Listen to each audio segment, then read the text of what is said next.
the first game of the Auckland Tuatara versus the Canberra Cavalry. Throwing the first pitch out today is New Zealand TV personality, Dominic Bowden.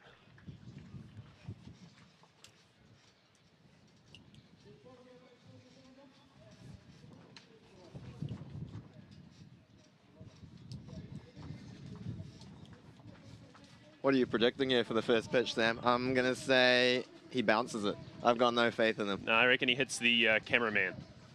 50 Cent? Oh. You're right. In fact, I think we were both almost correct there. So Dominic Bowden, fantastic New Zealand personality, but he won't be getting on the mound for the Tuatara anytime soon. I assure you of that. Turned out to be pretty good day for baseball in the end, considering the forecast early in the week. Bit windy with the wind blowing pretty strongly out to right field today. But it looked like we might not get much baseball in, but I think we're going to have a full game today with no interruptions. Yeah, looking at the forecast earlier in the week, it was looking ominous, but being down at the ballpark here today, it is very dry, but as you say, June, very windy indeed. Any lefties in the lineup are going to have a bit of help today hitting the ball out to right field. They're going to get a bit of loft on that and expect any deep fly balls. They're going to hold up a lot of action in the outfield today for sure. Yeah, it's definitely Sam. And the most dangerous hitter in the Canberra Cavalry lineup is Boss Monoroa, who is a left-handed hitter. And he has represented New Zealand in the World Baseball Classic a couple of times. He did switch allegiances to Team Australia, though, so there'll be a bit of friendly banter going on amongst the boys, I'm sure. Exactly. Expect a big rivalry between the Tuatara and the Cavalry to come throughout the season and throughout the rest of the ABL in years to come. The first game, these two teams, of course, have played against one another. Starting pitcher for the Auckland Tuatara is Jimmy Boyce. Can you tell us a bit about Jimmy's last start? Oh, Jimmy got the first win ever in Tuatara history, so those nerves will be well out of his way. He's a homegrown product out of the Bayside West Haven Club, and he has just finished up at Mesa Community College in Arizona. He is one of the top prospects in New Zealand baseball, having pitched for the World Baseball Classic last time round. And as always, baseball is a family-oriented sport, and his older brother Joe actually represented New Zealand in the first ever World Baseball Classic qualifiers in Taiwan as well.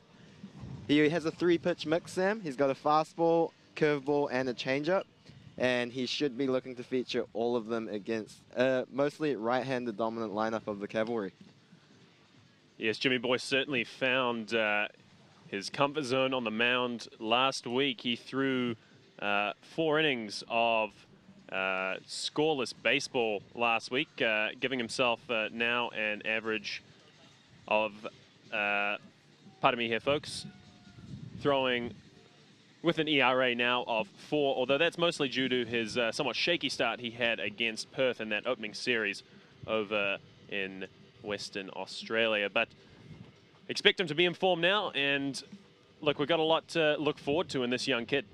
Definitely, Sam. And looking back at that Perth game that he started, in hindsight, it wasn't too bad of a start, because I think Perth is going to be one of the strongest hitting teams in all of the ABL. So it was a bit shaky, but I don't think 3 runs given up in that start is actually too bad looking in hindsight.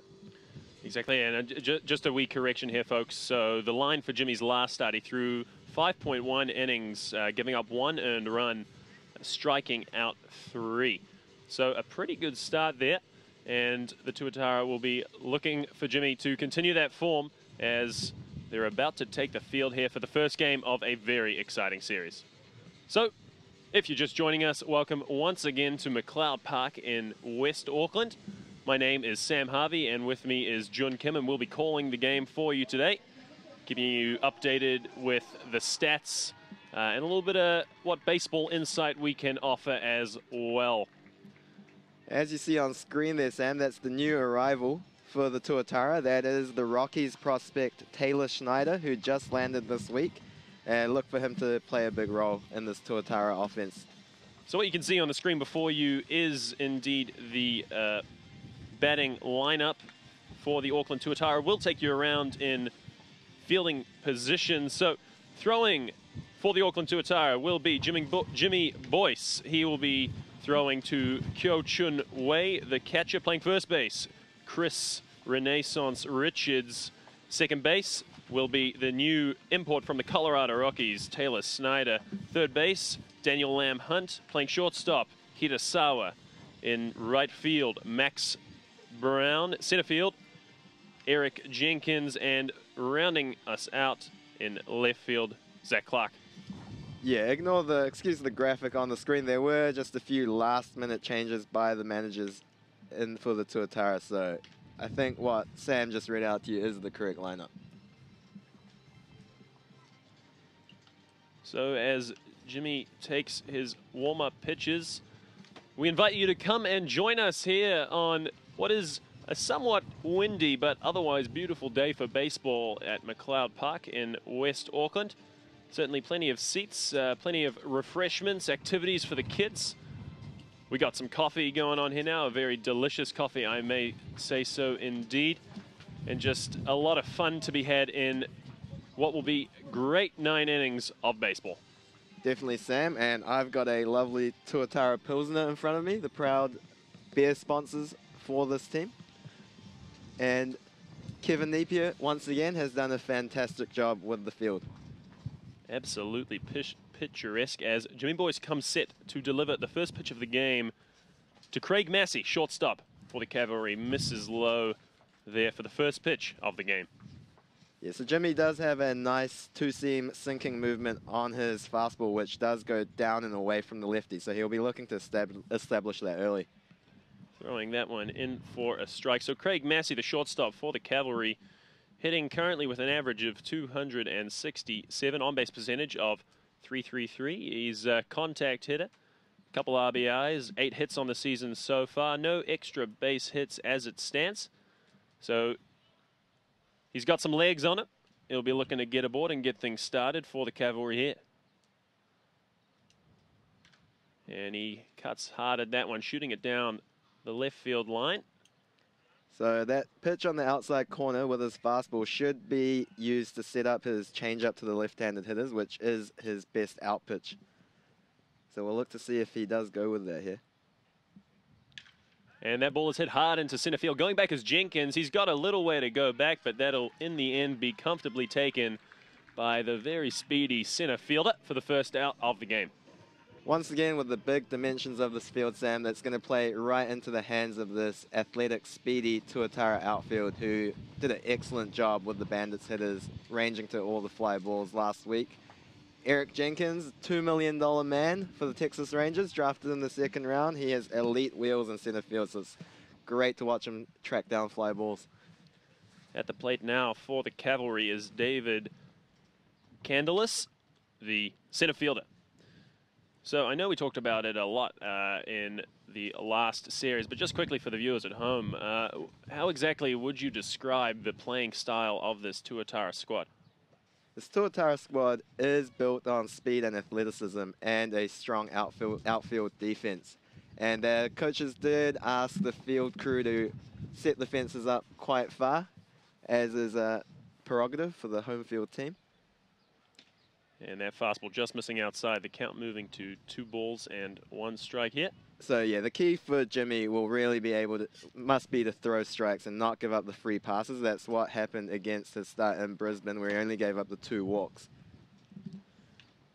As that is cut foul. Jimmy Boyce, he's had a little bit of a success on the international scale, particularly for the under-21 New Zealand team. In particular, a game thrown against Korea. Yeah, he went 8 no-hit innings, which is incredible against one of the powerhouses in international baseball. And this was a number of years ago, about 4 years ago, when Jimmy was only 17 as well, which makes the feat even more impressive. The New Zealand team were winning 1-0 in that game. And Jimmy throwing 8 scoreless. Certainly impressive feat. Something as that ball just misses inside. Candelis will get the free base, and something he needs to avoid. Definitely, Sam. And with that good running sink on his two-seam fastball, I think he just needs to attack the zone first time through the lineup, let the defense play its part, and then look to work his curveball and changeup in subsequent times through the lineup. Zach Wilson, DH for the Cavalry at the plate now. One of the top hitters in this Cavalry lineup, hitting 286. With a number of knocks. That fastball just getting the bottom part of the zone. He's got a couple doubles, 3 RBIs so far on the season, over 30 at-bats. Yeah, and that sinking fastball is most effective when it is kept at the knees. So he'll be looking to get some ground balls with that pitcher. Count moves to 1-1 now after that pitch missed low. Pardon us, folks at home. We will update the graphic there for you. And that 21s team you mentioned, Sam, features a lot of the guys in this Tuatara squad. Max Brown, Bo Bishop, Duncan Isaacs, Luke Hansen, just to name a few. It even featured as that ball is hit hard to the shortstop. That's going to flip across and in time for the double play. A great play. Hirasawa flipping it across to Snyder, who quickly transferred, throwing it to Richards, and the import from the Rockies showing his style already. Oh, excellent turn there, and that's exactly what Jimmy would be after with that two-seam fastball, is to get that ground ball. And as you were saying, Sam, you were actually a member of that 21s team as well. I think that might have signaled the end of your baseball career, unfortunately. Indeed. Certainly baseball. I'm not entirely sure of the relationship between those two events, my leaving and but nonetheless, the relationship is there. So we will take you through the defensive lineup for the Canberra Cavalry. So starting pitch, Perkins. On first base, Boss Moanaroa. Second base, Lee Mills. Playing third base will be Warner. Shortstop, Massey. In left field, Perkins. Center field, and interestingly enough, Boss Moanaroa, who is the 4-hole for the Canberra Cavalry, was also in that New Zealand under-21s team. So big link to that side that competed in Taiwan a few years ago.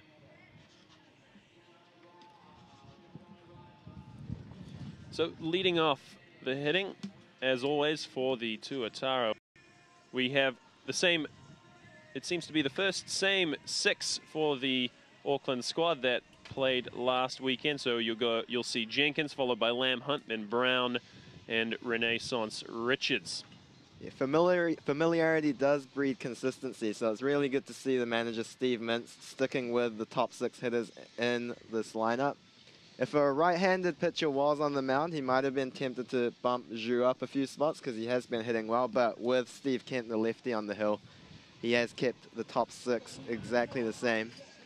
Eric Jenkins will be looking to get on base and use those wheels to swipe a few bags, just like he did last series, and the Tuatara will look to manufacture a few runs, as they have been very aggressive on the bases so far.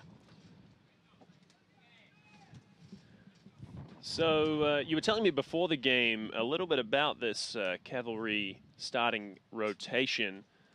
Some very interesting stats coming out of last weekend's series against the Sydney Blue Sox as Jenkins takes that fastball. Tell the fans a little bit about that, John. Yeah, the starters for the Cavalry were absolutely dominant last week. They only gave up 1 run between all 4 starts. And that's how they managed to win 3 out of the 4 games against the Blue Sox. Steve Kent has been a pitcher for Team Australia for coming on 10 seasons, I believe. So he is a very experienced member of the squad. That ball is cut foul, moving the count to 1 ball and 2 strikes. Jenkins aggressively swinging at that pitch a little high in the zone. Yeah, Kent's going to be all around the plate all day. He's got excellent command of his fastball. So he's going to be looking to work that in and out. And he also has a nice curve and a change as well. We're seeing there a off-speed pitch, which Jenkins is able to hold back on. So the count moving to 2 balls and 2 strikes. Yeah, Jenkins, he isn't known for his power, so Kent will be looking to go right after him. Count moves to full as Jenkins able to hold back on that 2-2 offering. He definitely doesn't want to put the speed on the bases, so he's just going to stick with his fastball here. So good opportunity here for Jenkins to drive something. And he does a good job to take that marginal pitch. And the first base runner of the game on the first plate appearance. And that'll be just how they wanted to start off this series. They were able to score a run in each of the first innings of the series last week. We'll have to see how the move of Steve Kent is. Of course, with the lefty, they do have a bit of an advantage holding runners at first, as they are able to see exactly what's going on and can disguise their pickoff move a bit better. So at the plate now is Daniel Lamb Hunt, the third baseman. Lamb Hunt had a pretty good time at the plate last week, hitting a scorcher of a home run over the left field fence and cleared the fence by about 10 meters or so.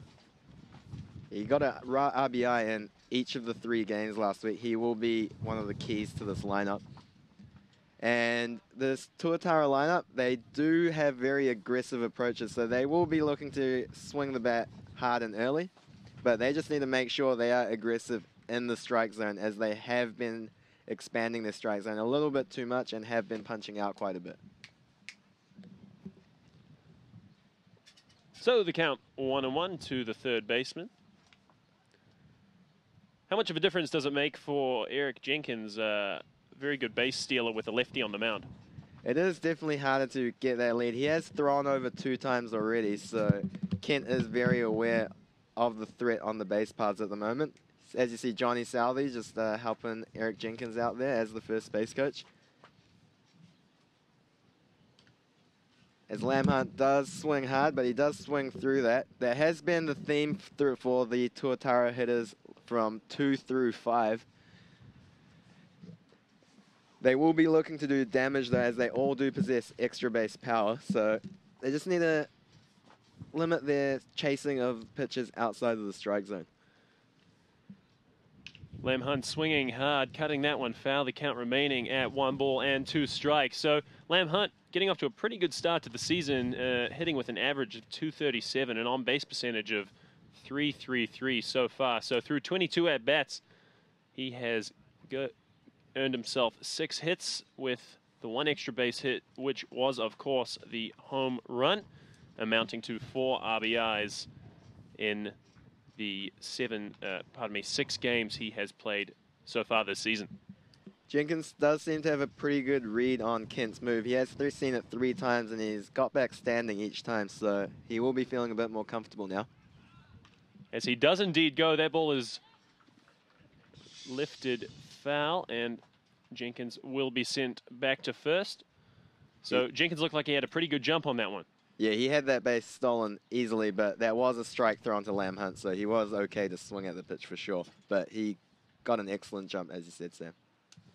So with 2 strikes on him, Lamb Hunt, of course, swinging at that offering there. Occasionally you can be caught out with when the count is less than 2 strikes. What are your thoughts on batters either swinging or not when the stolen base is in motion?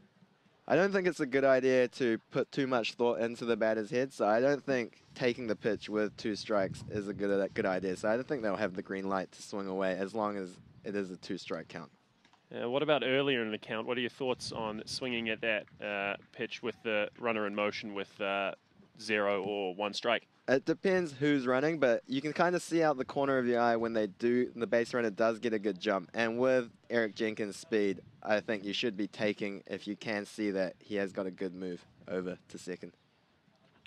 As another high offering is battled away by Lamb Hunt, extending the at-bat.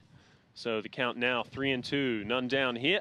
If you're just joining us, wherever that may be, in Auckland, the greater New Zealand area, anywhere in Australia or overseas, welcome to McLeod Park here in West Auckland.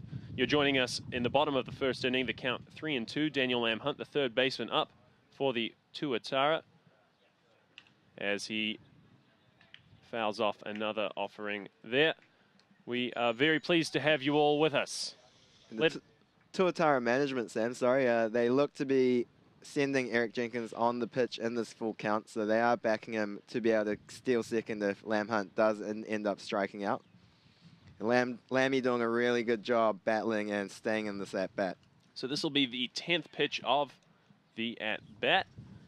So Jenkins here, at what point is he looking to take the base? Is he going on first movement of the pitch, or is he going to wait till the pitcher, Kent, is directed towards home. No, he's definitely waiting till Kent commits home. He doesn't want to get picked off here. Hard ball hit to the shortstop. He'll fumble it, and Lamb Hunt not quick enough.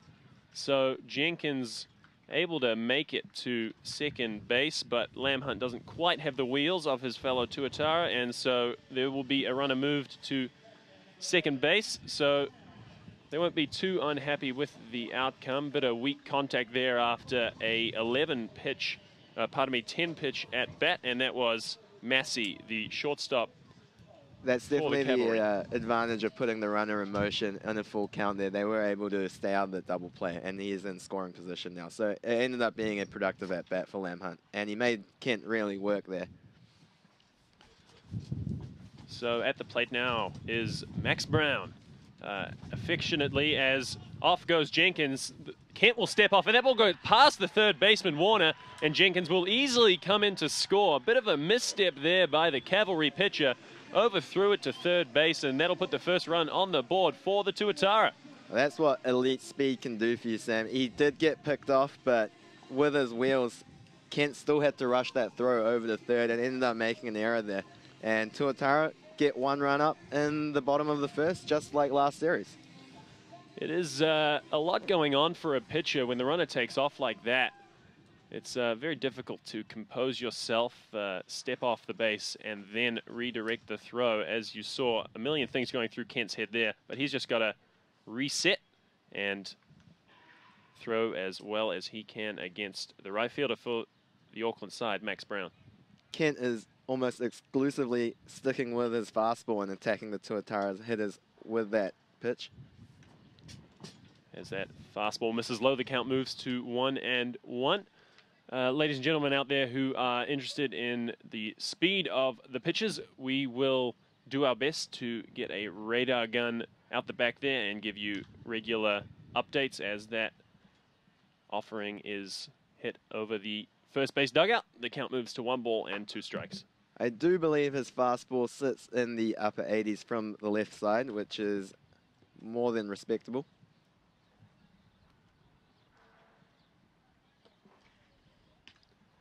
And Bambi taking that breaking ball up, the count moving to 2-2 strikes. So we've seen a little bit of Max Brown so far. He's got a little bit of power in him, hitting a home run last week, a line drive as that is cut foul as well. A line drive just nipping over the left field fence. So he's got a bit of power in him, but he's also quick. Yes, Sam, he's very tall, 6'6", and he's got a bit of an ungainly running style, as we mentioned last broadcast, which is why we've given him the moniker of Bambi on ice. And that ball is hit hard into right center field. Under it is Candelas. He's hopping back and easily takes the second out of the inning. So Max Brown not off to the best start of his season, hitting an average of 148. But as we said, with that one home run so far, so over the course of a long season, I'm sure we can expect good things from Brown. Yes, definitely, Sam. He will be one of the keys to this Tuatara lineup. And one of the few homegrown players starting this game. His dad is Kiwi born. So Chris Richards now the Renaissance man for the Auckland side. Will be somewhat happy with his start to the season, hitting 208 as he swings through a fastball there. The count quickly moving to 0-2. Playing, it just seems about everywhere on the diamond, having stuck to first base for a couple games now. Yeah, he didn't have the best series against the Bandits in terms of results, but his swing did look right on, and he did get a little bit unlucky, so we'll see if he can continue his hot form from the early preseason games and do some damage here. Swinging through that breaking ball in the dirt, he will be tagged by the catcher, who will also throw it over to first for the third out of the inning. So, through one inning of baseball, the Tuatara lead it 1-0. That does seem to be the theme for this Tuatara lineup. Jenkins getting on, putting the pressure on the defense and coming around to score. They haven't really scored runs in bunches. They have just been able to play a bit of small ball and get the scoreboard ticking over. And with how well this Tuatara rotation did pitch last series, I don't think they're going to need too much run support. So just, one run at a time, the coaches aren't going to mind that too much. Leading off the inning for the Cavalry will be Boss Monaroa, off to a okay start to his season. He's hitting 158. Following him will be the catcher, Robbie Perkins, and Cam Warner, the third baseman, will follow him. And of course, baseball being such a streaky sport, you shouldn't be too focused on the numbers this early on the season, of course, as you well know, Sam. And just a small sample size, you don't want to be focused too much on it when you've only had about 20 at-bats. You can easily go through hot streaks and cold streaks over that short of a span. So they won't be focusing too much on the numbers, although it does always take the pressure off getting to a hot start. Indeed, and not having too many games to look to, the coaches will be more inclined to trust their eye and what they see with the swings and the motions of the pitches, rather than going by the numbers, because as you say, it is indeed a very small sample size, especially so early in the season. Only how many games played in the ABL season? 7 for the Tuatara, 8 for the Cavalry. Of course, we did have one of the games rained off here in Auckland. And Boss, he's a proven ABL hitter. He's been one of the best hitters in the league for a number of seasons now, so the coaches aren't going to be too worried with his experience about him getting off to a slightly scuffling start. So looking to Jimmy Boyce against the big Monaroa, how do you think the best way to attack the big lefty is for the young Kiwi? I think Jimmy is going to look to not let Boss beat them today. So, but of course, with him being the leadoff hitter in this inning and no one on base, he probably will be looking to get after him a bit more than he would if there were runners on. I think he might be looking at pitching around him a bit. But with that two-seam fastball, he's going to look to work that down and away from the left-handed hitters and then work that changeup out of that same slot. Boss will be happy about the way the wind is blowing today, going directly out to right field at McLeod Park. So keep an eye on the Canberra hitter at the plate. The count moves to 1-1. He looks like he's got himself in excellent shape, Sam. Boss, I'm talking about. He's definitely trimmed a few pounds. Yeah, indeed. He wasn't looking this trim whatsoever back in that 2014 under-21 squad that we mentioned earlier. Looking much more athletic as he swings through that fastball. As you see there, Sam, that great two-seam run on that fastball, just starting it on the outer edge of the plate, and it just moved slightly out of the strike zone and got the swing and miss from Boss. Yeah, looking like a little bit of late movement there. It doesn't need to move much to be effective, that's for sure. The 2-2 offering just a bit outside. The count now full against the leadoff man of the Cavalry. Of course, that wind blowing out to right field is an advantage for the left-handed hitter, but it's also going to aid the movement for Jimmy for both his two-seamer and his changeup.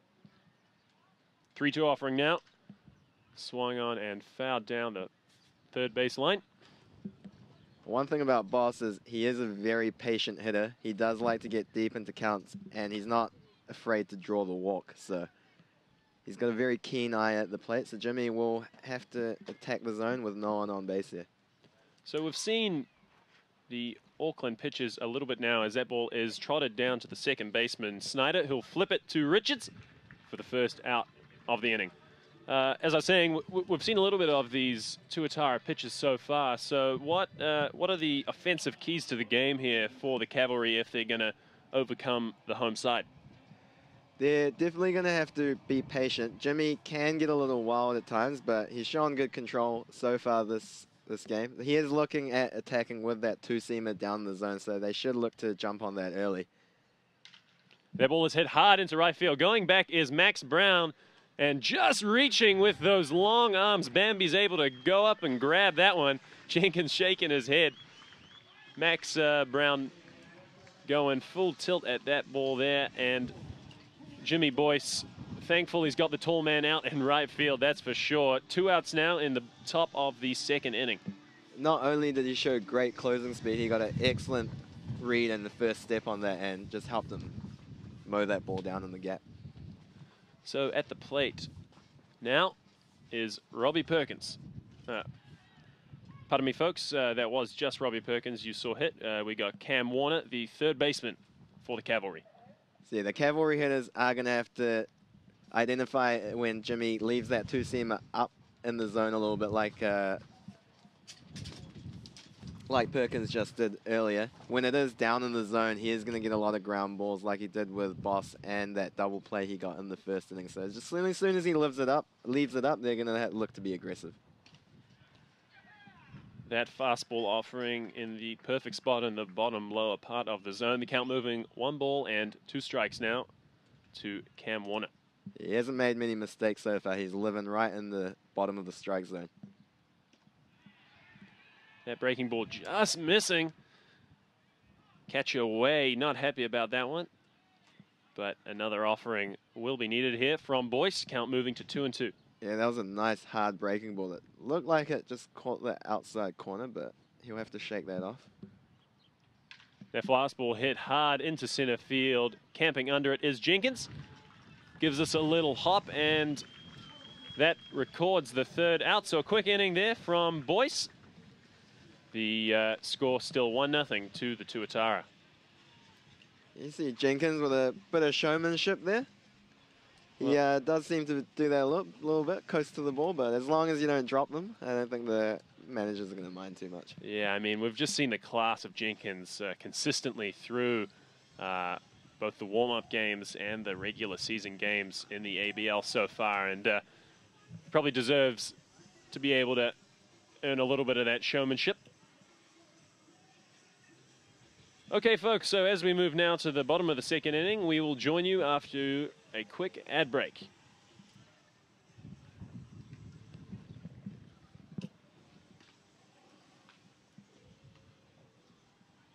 He might not look like much in an apron, but that's John Miller, holder of the Bledisloe Cup and 2 Investex Super Rugby titles. Mary Adams took Cleveland all the way to the playoffs. Where to next? Well, she won the New Zealand Derby with Ginger Nuts.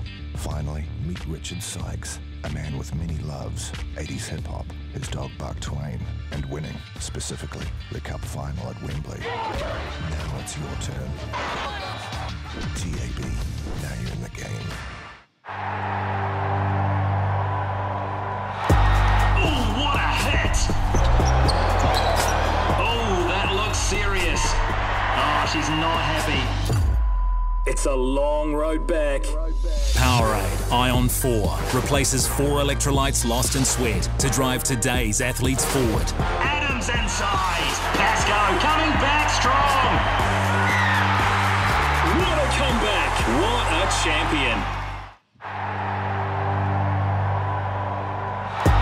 Oh, what a hit. Oh, that looks serious. Oh, she's not happy. It's a long road back. Powerade Ion 4 replaces 4 electrolytes lost in... Alrighty, folks, welcome back to action at McLeod Park. Zach Clark, Mr. Sunshine, the batter for the Tuatara, leading off the inning, takes a strike on the outer part of the plate. Clark off to a good start to his season, racking up 6 hits across 25 at-bats so far. As he hits that ball hard into center field. Easily taken there by Candelas for the 1st out of the inning. Sunshine Clark there. He won't be too disappointed with the outcome of that, but he did struggle in the last 2 games of the doubleheader, but he made good, solid contact on that. Just sometimes they don't find the gaps, and you got to just keep your head up when you hit the ball hard. So the hot-hitting Yu-Yan Shu, otherwise known as Itchy, up now. Lefty-on-lefty matchup. He's been pretty good so far. One of the hottest hitters for the Auckland side. Takes a fastball low. Facing the tough lefty in Kent here, Zhu's going to have to stick with his opposite field approach, which has been bringing him the rewards so far this season. That ball hit hard, and he continues that hot-hitting streak into right field. And Zhu gets aboard with 1 out here in the bottom of the 2nd inning. As you see, Kent is not afraid to challenge the Tuatara hitters. He is almost exclusively going with that fastball and throwing it over the plate. So the Tuatara hitters are going to have to be aggressive and not fall behind in the count, which they have been doing so far. So the batter now is Taylor Snyder, the second baseman of the home team. Jordan, can you tell us a little bit about Snyder for the folks at home who haven't met him yet? He played up to the ABL level in the Rockies organization. He has had 3 seasons in the minor leagues. The players on the team do tell me he looked pretty impressive in batting practice, and they're looking for him to be a key part of this offense. Manager Steve Mintz, not wanting to put too much pressure on him in the first game, has put him in the 7th spot, so should be a nice, comfortable start for him. That ball hit down the third base line. Count quickly moving to 0-2. He looks pretty tall from our vantage point here. Pretty tall for a second baseman. Yeah, definitely, Sam, but we've seen over the years in the modern game that height isn't too much of a factor in the infield, with the likes of Manny Machado playing shortstop, who's well over 6 foot tall. So that's not too much of a concern. As we've seen on defense, he's been excellent, turning that double play and fielding a routine ground ball as well. So Snyder swinging through that fastball. Going is Zhu, and he is tagged out at second base. So a strikeout and thrown out at second base for a double play of sorts for the Cavalry. They'll be very happy with that. And the Auckland offense shut down in a matter of seconds. So we'll move to the top of the 3rd inning. Score remains 1-0. As has been the philosophy of this Tuatara coaching staff, they have been very aggressive on the bases, and they haven't seemed to mind running into a few extra outs, as it also has brought the rewards, and they have scored a few runs from this aggressive approach. So big dog Steve Mintz, I don't think he'll be too disappointed with that. I think they're just going to stick with their run and gun approach.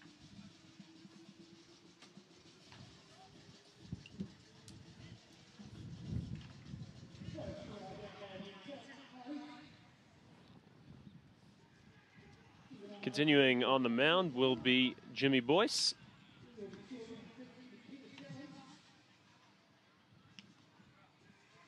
He's faced the minimum of the 6 hitters so far. 1 did reach, but of course he got erased on that double play. So he is going to be pitching to the bottom 3 of the lineup. So he's going to have to look to do more of the same.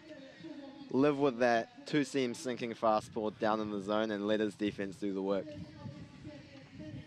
Due up for the Cavalry will be Carl Perkins, followed by Lee Mills, and rounding out the order is Kaoki Aoyagi.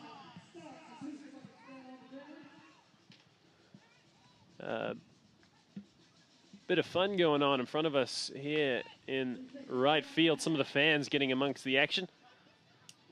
Bit of a ball relay. I could describe it to you all out there, but it would simply not capture the intense jubilation of the scene.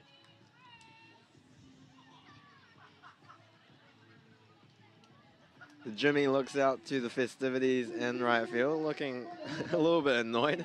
He is ready to go, and he is in a good rhythm right now, so I can understand why he's looking out here in a bit of disdain. But the entertainment, it's all part of the experience, so he's got to deal with that on this professional level. If you haven't caught him on camera already, the mascot for the Auckland Tuatara, of course, the Tuatara, looking pretty menacing, and fantastic uniforms for the Auckland side. Many members of the ABL commenting on how slick they are looking indeed. I absolutely love that Tuatara logo. That's got to be up there with the best logo in the ABL, I think. They did an excellent job with the design of that. And the merch is still available, so definitely look at purchasing some of that if you want to look good for the upcoming summer. You can purchase some of that if you make your way down to the field, as that ball is hit hard into left field. Going back is Clark. He will camp under about 5 meters away from the fence with a little bit of room in the end, but that ball was hit hard. Possibly helped a little bit there by the wind was Clark, and able to camp under that ball. So 1 out now for Boyce. Up to bat, Lee Mills, the second baseman. Yeah, with the wind blowing out straight to right field, when it does get hit to left field, it is probably going to knock it down a little bit, which helped Jimmy out there. But as long as he keeps throwing strikes, it's going to work out for him.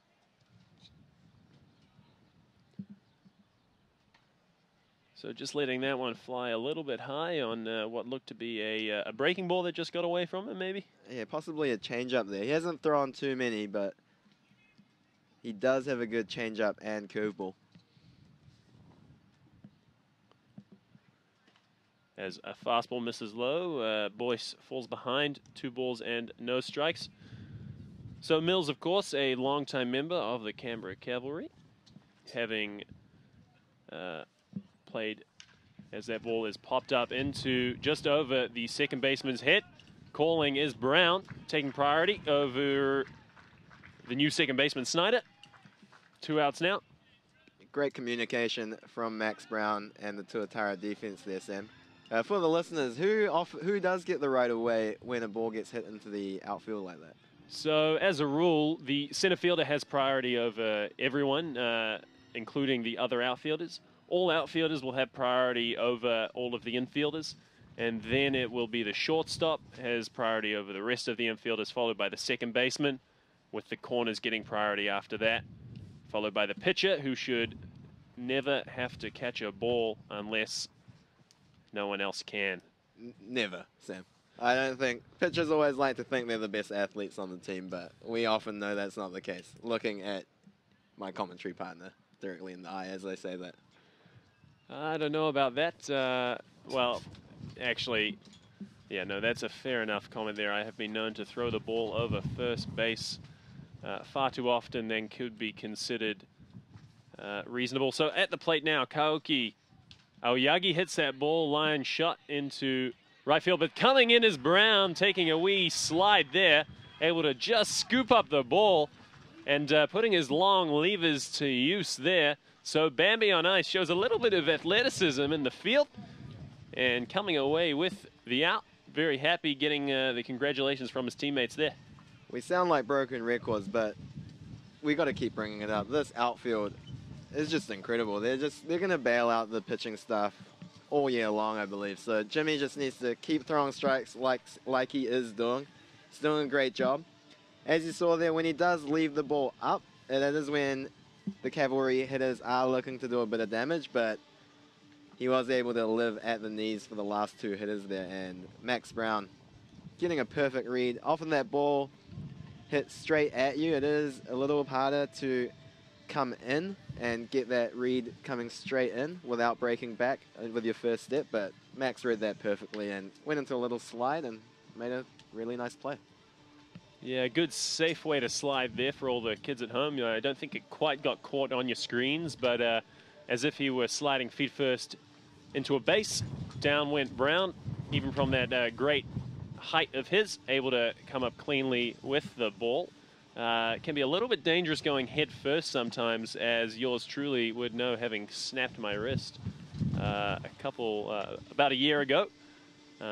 Much safer to go feet first, as Brown demonstrated there. So coming up now for the Tuatara side, we'll be starting off with Kyo Chun-wei, the catcher. Following him will be Hirasawa, and then we'll be back to the top of the lineup.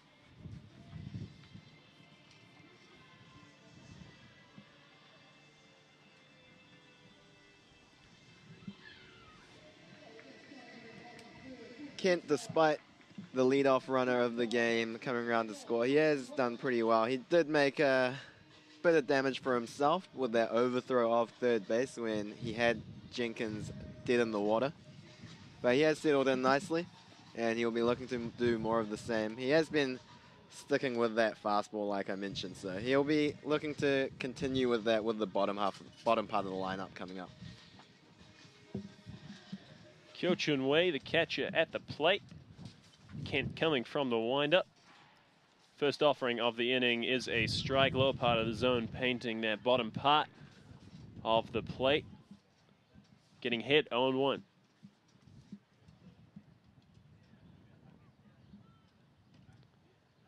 And another fastball. Wei having a wee chat to the home plate umpire there, thinking it was possibly a little bit low. Nevertheless, the count moves to no balls and 2 strikes. Kent has been working that fastball exclusively, and Even though you are just sticking with that one speed on the fastball, as long as you are moving it in and outside on the plate, it is varying the timing of the hitters, as you do need to start your swing a little bit earlier to get around on an inside fastball. Swinging through a high fastball there, so doing a good job of changing the eye level of hit away, pounding the bottom part of the zone, and then finally getting him with the high fastball. A good demonstration of to those young pitchers out there of how effective just that fastball can be when directed where you want it to go. Yeah, as I was just about to bring up, of course that high fastball, it does change the eye level, and also with the angle of the pitch, the fastball up in the zone, there's a shorter distance to travel, of course, that being in more of a parallel line as opposed to a fastball at the knee. So the effective velocity of a pitch up in the zone is going to be a bit higher in terms of the amount of time it takes for the ball to get from the pitcher's hand to the plate. At the plate now is Hirasawa, falling quickly behind 0-2. One of the first breaking balls thrown by Kent, in for a strike. And he goes back with the fastball on the inside part of the plate. Swinging through is Hirasawa, and he continues his slow start to the season, having joined the squad only last weekend. Bringing up to the plate now the all-star center fielder, Eric Jenkins. Jenkins did manage to draw a walk in his first at bat, which is, of course, what you want to do as a leadoff hitter to get on. So Kent's going to be looking to avoid that this time round. Squares round to bunt, but pulls back. It will still be a strike. As you see, Kent's fastball, definitely a four-seamer. It doesn't have that movement of Jimmy's, but he is very accurate with it and hitting inside and outside. Yeah, we have seen so far in his first way through the lineup, getting ahead early on these hitters. We've seen plenty of 0-2 counts, and that just, in a lot of ways, takes the bat out of the hands of the hitter. The ball is hit hard, popped up to center field to Candelas, who will camp easily under it for the third out of the inning. So the Auckland squad kept scoreless through another inning.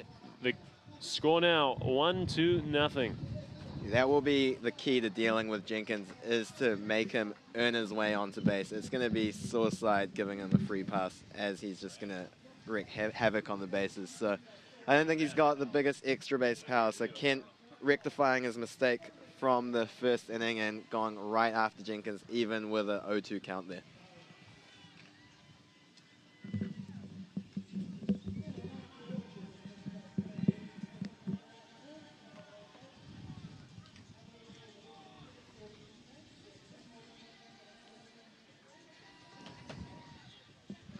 So as we start the third week of regular season baseball here in Auckland, we'll give you a quick update on the league standings of the ABL. So the conference that the Tuatara are included in is the Northeast. So leading the conference currently are the Sydney Blue Sox, who will join us here at McLeod Park next weekend. They have 5 wins and 3 losses.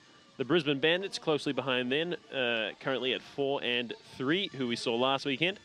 And the two teams you see before you in third place currently, the Canberra Cavalry at a 3-5 record, with the Tuatara rounding out the standings with 2 wins and 5 losses so far.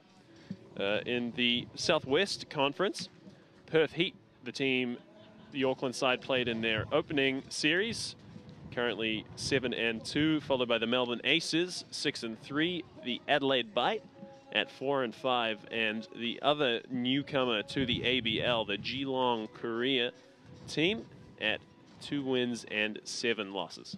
So far with the games played, if I had to put money on the season, I'd definitely back the Perth Heat to advance from that Southwest Conference. And a change up there, just dipping into the bottom part of the zone, really took the heat off that one. Yeah, it's the first off-speed pitch he's actually managed to throw for a strike, and it looks like he's going to double up on that and go back to that changeup here. That ball is ripped into right center field. It'll get between the two outfielders, not quick enough, and he's gone for second. That ball not in time. So the good arm of Max Brown, not quite good enough as the speedy leadoff man, Craig Massey, for the Canberra Cavalry, nipping an extra base underneath the noses of the Tuatara outfield. Yeah, Jimmy Boyce going with back-to-back change-ups there. Did show good down and away movement, but he left that up just a little bit, and Massey did a great job squaring that up and hustling out the box for a double, as any good leadoff hitter should do. So a really good opportunity now for the Cavalry to score with a man on second base and nobody out. Up to plate now is David Candelis, the center fielder. Missing high with that fastball, falls behind 1 ball and no strikes. Of course, with that runner on second base with no one in front of him, he does have a bit more to think about than normal. What are the checklists? What's the checklist you'd run through as a base runner on second, Sam? So that fastball taken inside. So at second base, there's a lot of things that you got to keep track of, and you can't think of it all at once as that ball's hit. So a good lesson I learned was the first thing you do when you get on base is you got to find where the ball is.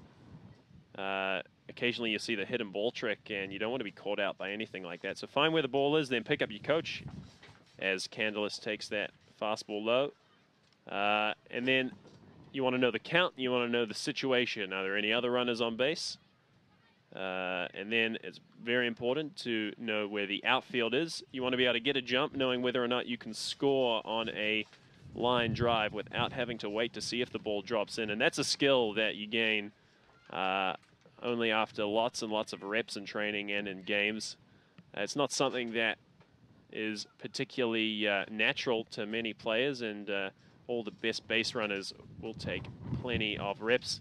After that, you want to know where the infielders are, and the very last thing you want to think before the pitcher pitches the ball is in your head. You want to see that ball. If it's hit on the ground, make sure it goes past the pitcher, because it's very easy to instantly react and take off once you see that ball on the ground. But if it's hit right back at the pitcher, pardon me, you are a very easy out. They just need to spin and throw to third base. And now, of course, with that walk drawn there by Wilson, a little bit less to think about. With any ball on the ground, you're just taking off straight to third, of course. Exactly. Sorry, that was Candelis drawing the walk there. But Jimmy in a spot of trouble. First time pitching from the set, he didn't quite have the command that he did with no one on. Of course, his motion isn't too dissimilar from wind-up or set, as high fly ball popped up to Jenkins. He will camp under it, tagging up at second base. He will take off to third. Not in time, and advancing to third base is Craig Massey. Jenkins with a smart play there, throwing straight to second. He never had a shot with getting the speedy Massey, who tagged up nice and early, and he got into third with no throw. So yeah, like I was mentioning, Jimmy, he actually has a very similar motion, whether he's going from the wind-up or the set. Like a lot of modern pitchers are doing these days, they don't want too many different moving parts, so they have kind of eliminated the wind-up, although of course there are a lot of pitchers that do find a better rhythm with the longer motion in the wind-up. But Jimmy, along with Kyle Glagowski for the Tuatara, have a very similar motion, whether there's no runners or runners on. So Moana Roa at the plate for the Canberra side.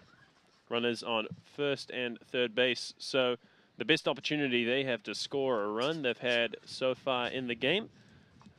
What should the young Boyce's approach be in this situation? He's just going to have to live with that two-seam sinking fastball down the zone and try to get a double play ball for this Tuatara defense. And there is a ground ball hit just through the middle, squeezes past the middle infield, is going to third base is Candelis, and the first run on the board for the Cavalry. So that ball not hit particularly hard, but just placed right to get through the middle infielders, Hirasawa and Snyder. And they'll be pretty happy with that. Yeah, Cavalry will be very happy with the result of that. Jimmy, he did exactly what he wanted there. He got that weak ground ball. It just had some eyes on it and snuck through a gap. So that'll bring up the catcher, Robbie Perkins. So Jimmy, he's going to just want to do exactly the same. Sometimes those weak ground balls are going to get through the infield. So he's going to look to live low on the zone and try to get another double play ball. Exactly, with that down and in movement, getting in on the hands of the right-hander, a good opportunity to generate some weak contact and hopefully develop what could be a double play and get out of the inning. The key here for the Auckland side will be to limit the damage with runners on first and third. That ball is ripped into left field. That'll score 1 run. And Clark tosses it in. So another run on the board for the Cavalry. Score moves to 2-1. Yeah, the Cavalry hitters have recognized that Jimmy is attacking them early with that fastball. So they are swinging aggressively early in the count, and they've made a good adjustment, not sitting on that fastball and falling behind in the count. We see pitching coach Collier having a wee chat to his young pitcher here. We talked a little bit about last series, the types of things that the pitching coach might say, and we sort of mentioned with the more senior pitchers, they generally don't say much, just give the pitcher a time to take their breath. Anything in particular you might be saying to the young boys? Yeah, like you said, with the senior pitchers, he probably didn't have too much to say, more just letting the pitchers catch a breath. But I believe Kohler actually coached Jimmy out at Bayside for many years, so he will know Jimmy's pitching in and out. So he might be giving him some mechanical advice, but I don't think so. He hasn't really lost the strike zone. Cavalry hitters have just been putting good barrel on it. He might be telling Jimmy maybe to try pitching a bit more backwards and sticking with going to that off-speed pitches a bit more early in the count. Yeah, certainly something we see quite often as pitchers make their way for the second and third times around the lineup. At the plate now is Cam Warner, the third baseman for the Cavalry. Getting a hit, 0-1 is Boyce. As we keep saying, you can't be too results orientated, and Boyce has been making good pitches. He hasn't left anything over the heart of the plate, so he's just got to keep working and trust that the results are going to come his way here. So that breaking ball fouled off over the first base dugout. Quickly ahead, 0-2. Yeah, one of the first curveballs he's managed to throw for a strike this end, so that might be what pitching coach Collier had been encouraging him to do. So runners on first and second here. Moanaroa, a few years ago, wouldn't be much of a threat on the base paths, but as we mentioned earlier, certainly looking pretty trim these days. So see him running hard if a single is hit. Might be a threat to score a run.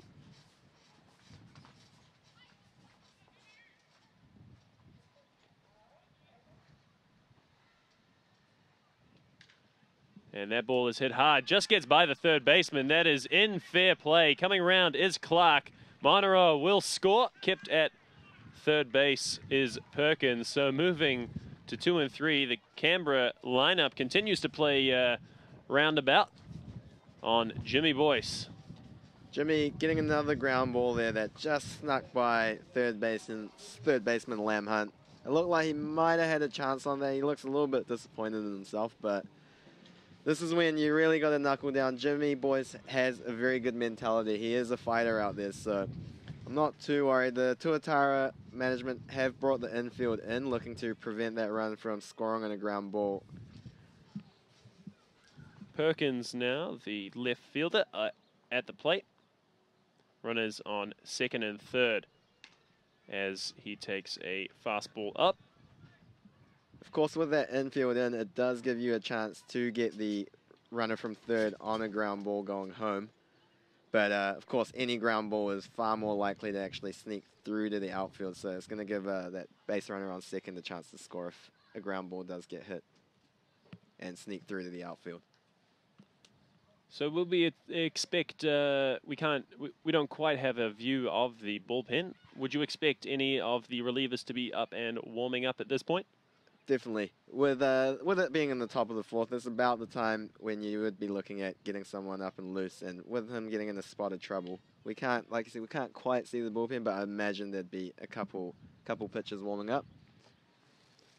Do you have any idea of the arms that the Tuatara might be looking to go to here in the middle part of the game? You generally look to have a lefty and righty warming up at this stage, and they've shown that they've got a lot of faith in Ryota Okamoto from the left side. As that fastball gets by Perkins there, the count evened up now at 2-2. But of course, with this Cavalry team being very right-handed dominated, I think they will be looking at getting a right-hander up and loose. I think Kolmenter and Glagoski, along with Tanaiki, are going to be the slated starters for this weekend. So that ball popped into center field. Camping under it is Jenkins. He will throw, relay to second base. Nowhere near in time. So the fourth run put on the board. Now 4-1 in favor of the Canberra side. They did look to go to the other Japanese import. They've got Tomohito Sakai in a pressure, high leverage situation on Sunday. So I think they might be looking at him if there is a big spot here. But with maybe a 3-run lead, they might go with Harada, who's also they have shown a bit of faith in. So that brings up Lee Mills, the second baseman, with an opportunity to keep the pressure on. A runner in scoring position with 2 out here. Boyce looking like he has thrown a few more pitches that have got away from him in the last few at-bats. It's not only the total number of pitches you throw on a start that gets you tired. It is often when you get in a high-pressure situation and you have to make a lot of pitches in one particular inning without getting any rest. So that spaghetti move does, in fact, fool Cam Warner. So a good move there, and a very good head on the pitcher, Jimmy Boyce, to fool the Canberra base runner. So Canberra put 4 on the board in the 3rd inning. We'll join you after this ad break.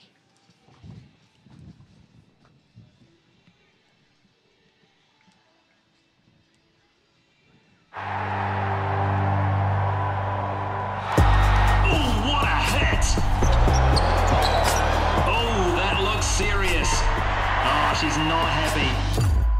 It's a long road back. Powerade Ion 4 replaces 4 electrolytes lost in sweat to drive today's athletes forward. Adams inside. Pascoe coming back strong. What a comeback. What a champion.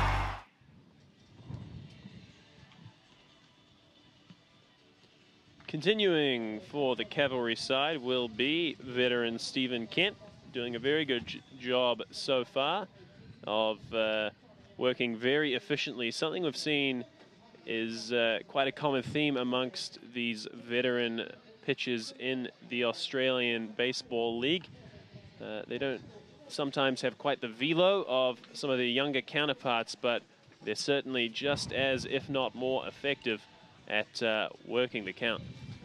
Yeah, definitely, Sam. The motto of Australian baseball is for the pitchers to live on that outside corner with the fastball, and we have seen that demonstrated by Steve Kent, who is a veteran of this league and their national program. He was, in fact, drafted as a young 17-year-old by the Braves also, so he is a very talented arm from the left side.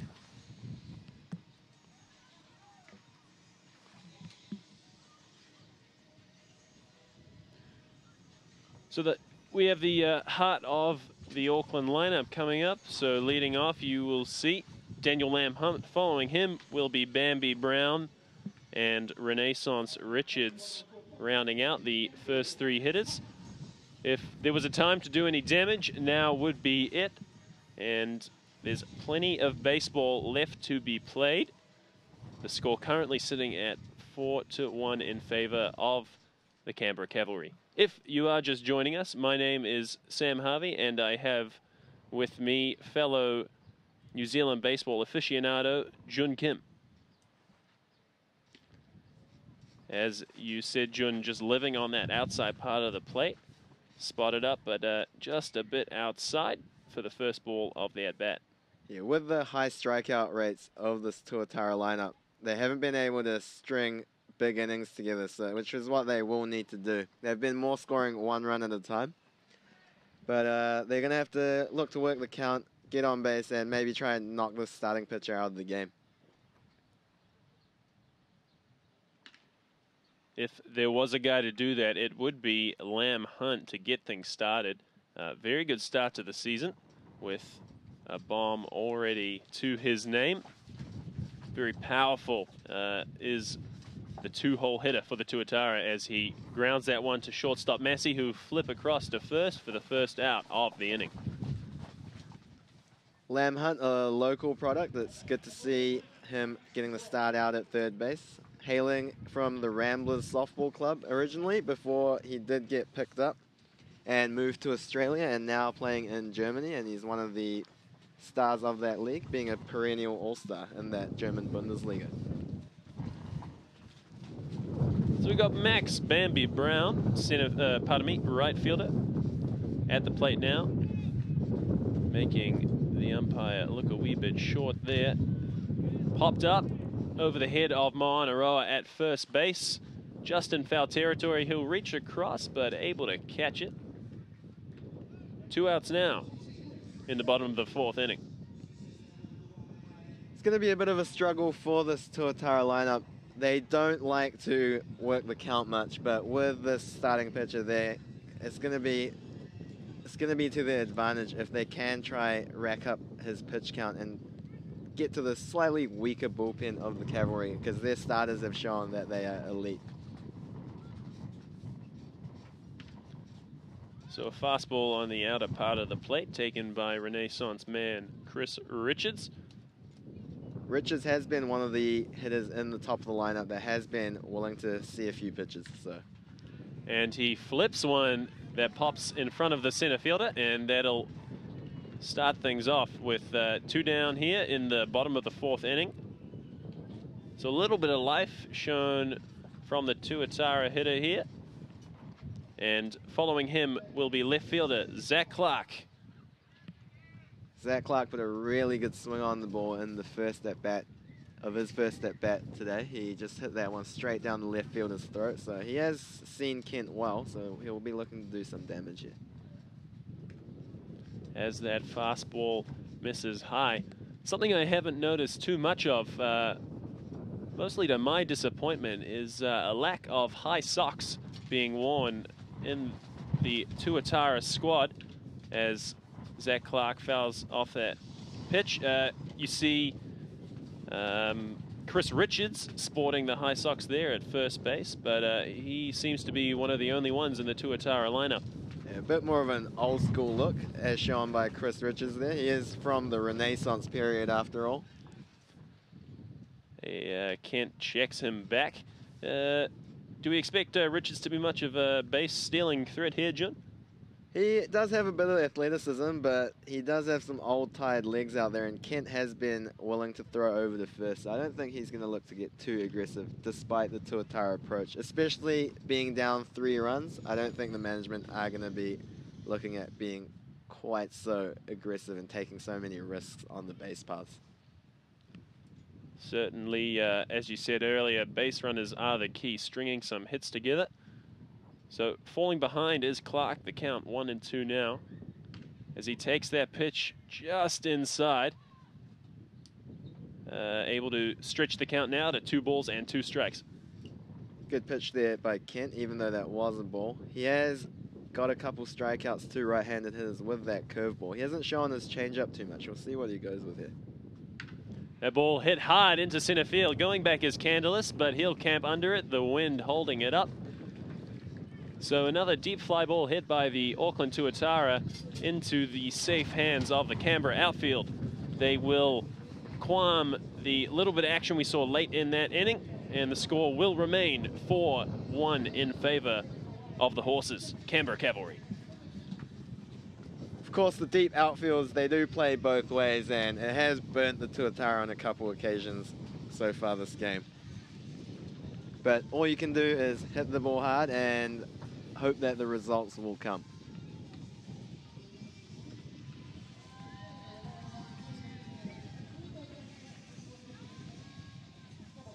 So it looks as if Jimmy Boyce will continue into his 5th inning of work.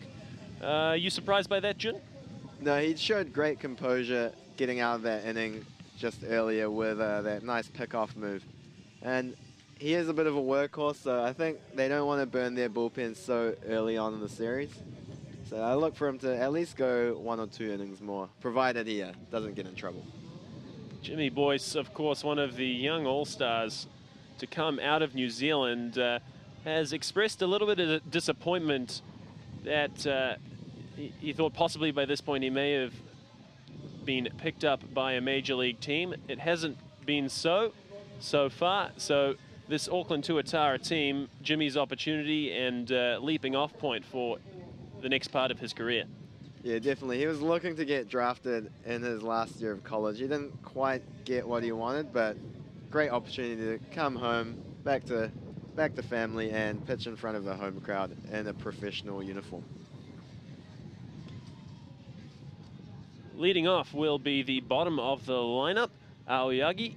Following him, Craig Massey and David Candelas, numbers 1 and 2 respectively in the Canberra hitting lineup. So, starting off with a fastball that misses just inside. 1 ball and no strikes to Aoyagi. Oh, pardon me, it seems we have had a change here. Nope. Pardon me, this is indeed Lee Mills, the second baseman. Just had a bit of a mishap here with the stats we are being shown. Yeah, he didn't look too Japanese to me seeing him up at the plate there. But a bit of a malfunction on the game day app, so excuse us. Jimmy, he is leaving that fastball up in the zone a little bit more, which is a sign that he is maybe getting a little bit tired.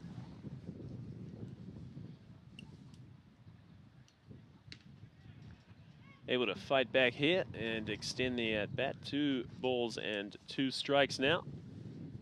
He finds that spot that had been working very effectively for him in the early part of the game with that fastball at the knees. And a change up there, hit down to third baseman Lamb Hunt. He'll fire across the infield. Chris Richards almost going into a split position there, able to make a very good play at first base. I'll tell you folks, he'll be feeling that tomorrow. He was already telling me he was feeling quite tender in the hamstring and groin region, and I think he actually might have gone into a full split with that pick. An excellent play by Renaissance Man.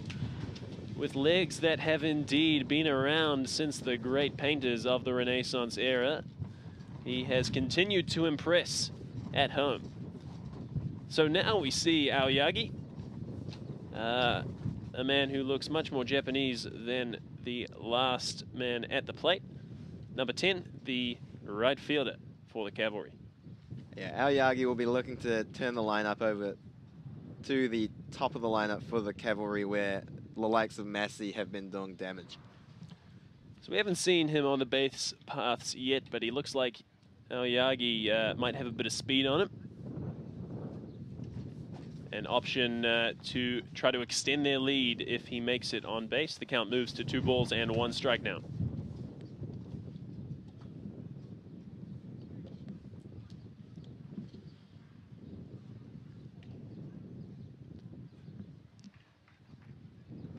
So a hitter's count now for Aoyagi as it extends to 3 balls and 1 strike. Jimmy Boyce just showing a few signs of possibly a bit of fatigue, leaving a few balls up as well. As Aoyagi draws the walk, Boyce looks over in frustration. Yeah, that's not what you want to do, is to give the 9-hole hitter a free pass in that situation. And obviously, that's not what he's trying to do, but like you said, now his pitch count is getting up there. He is just showing a little bit of control issues. And here comes Massey, who has been doing damage. He got that lead-off double to get that rally started in the last inning. Through 4 1/3 innings so far, Boyce has thrown 65 pitches. Massey taking that fastball in the inner part of the plate for a strike. He'll be looking to move Aoyagi around and keep an eye on him. Let's see if the Cavalry decide to put him in motion. Yeah, we'll see if Boyce shows his move over to first. He does a quick feed on the mound. I know playing junior baseball with him, I was caught off guard as he does turn to pick him. He gets him, in fact, at first base. A very good move there by Jimmy Boyce, and it's a little hard to tell through the broadcast, but that move for a right-handed pitcher is indeed very quick, and possibly Aoyagi was leaning a little bit, possibly the steal was on, and a lot of composure shown by Boyce as he picks him off. Oh, Jimmy is excellent at holding base runners in. Nipped over to first base, and he will fumble slightly. Richards, and just in time, good cover there by the young Boyce, and able to work himself out of what was looking to be a little bit of trouble, and able to keep the top of the 5th inning clean there. Jimmy there with those twinkle toes with that move over to first. It's just a good weapon to have, and obviously with him being a new pitcher in this league, the Cavalry coaching staff probably weren't quite aware how quick he is to first base on that pickoff, and he got himself out of the jam there. 4-1 the score as we move to the bottom of the 5th inning. We'll look to join you after these ad breaks.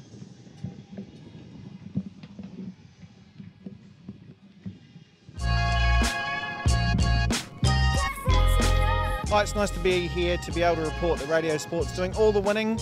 We're doing all the winning on Sports Day, and look, we're doing all the winning on Art Day as well. It's an art attack. Christmas cracker style joke there. This is the most blatant form of tagging I've ever seen in my life, and I'm really, really pleased that Radio Sport are behind it. Nothing like a bit of art, bringing a bit of culture to the wonderful world of sport. Radio Sport, more than just rugby balls, son. Welcome back.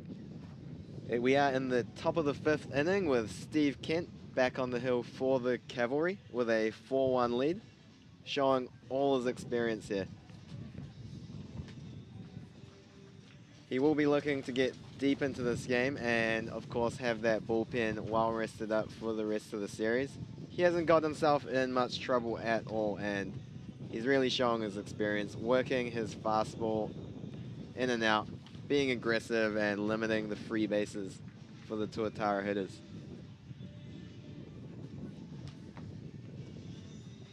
We will have the hot-hitting Ichi Zhu out for the Tuatara. He did get a knock to continue his hot start. He got that with a hard-hit line drive through the right-hand side of the infield.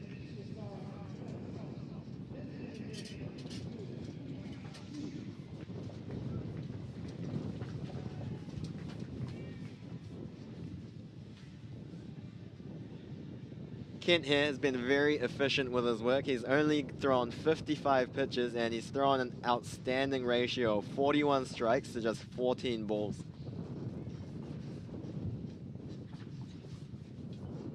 Winds up and delivers. Right over the heart of the plate, getting ahead as he has been doing all game. Zhu recognizing that and going after that first pitch. He has shown that he can be patient at the plate, but I think he is right in his approach to go right after Kent here.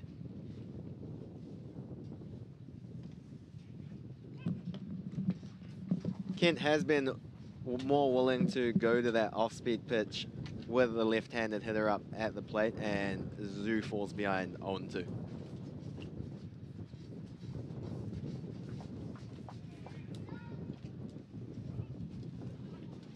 Third base umpire said yes, indeed. He went around and Kent records a strikeout for the first out of the inning.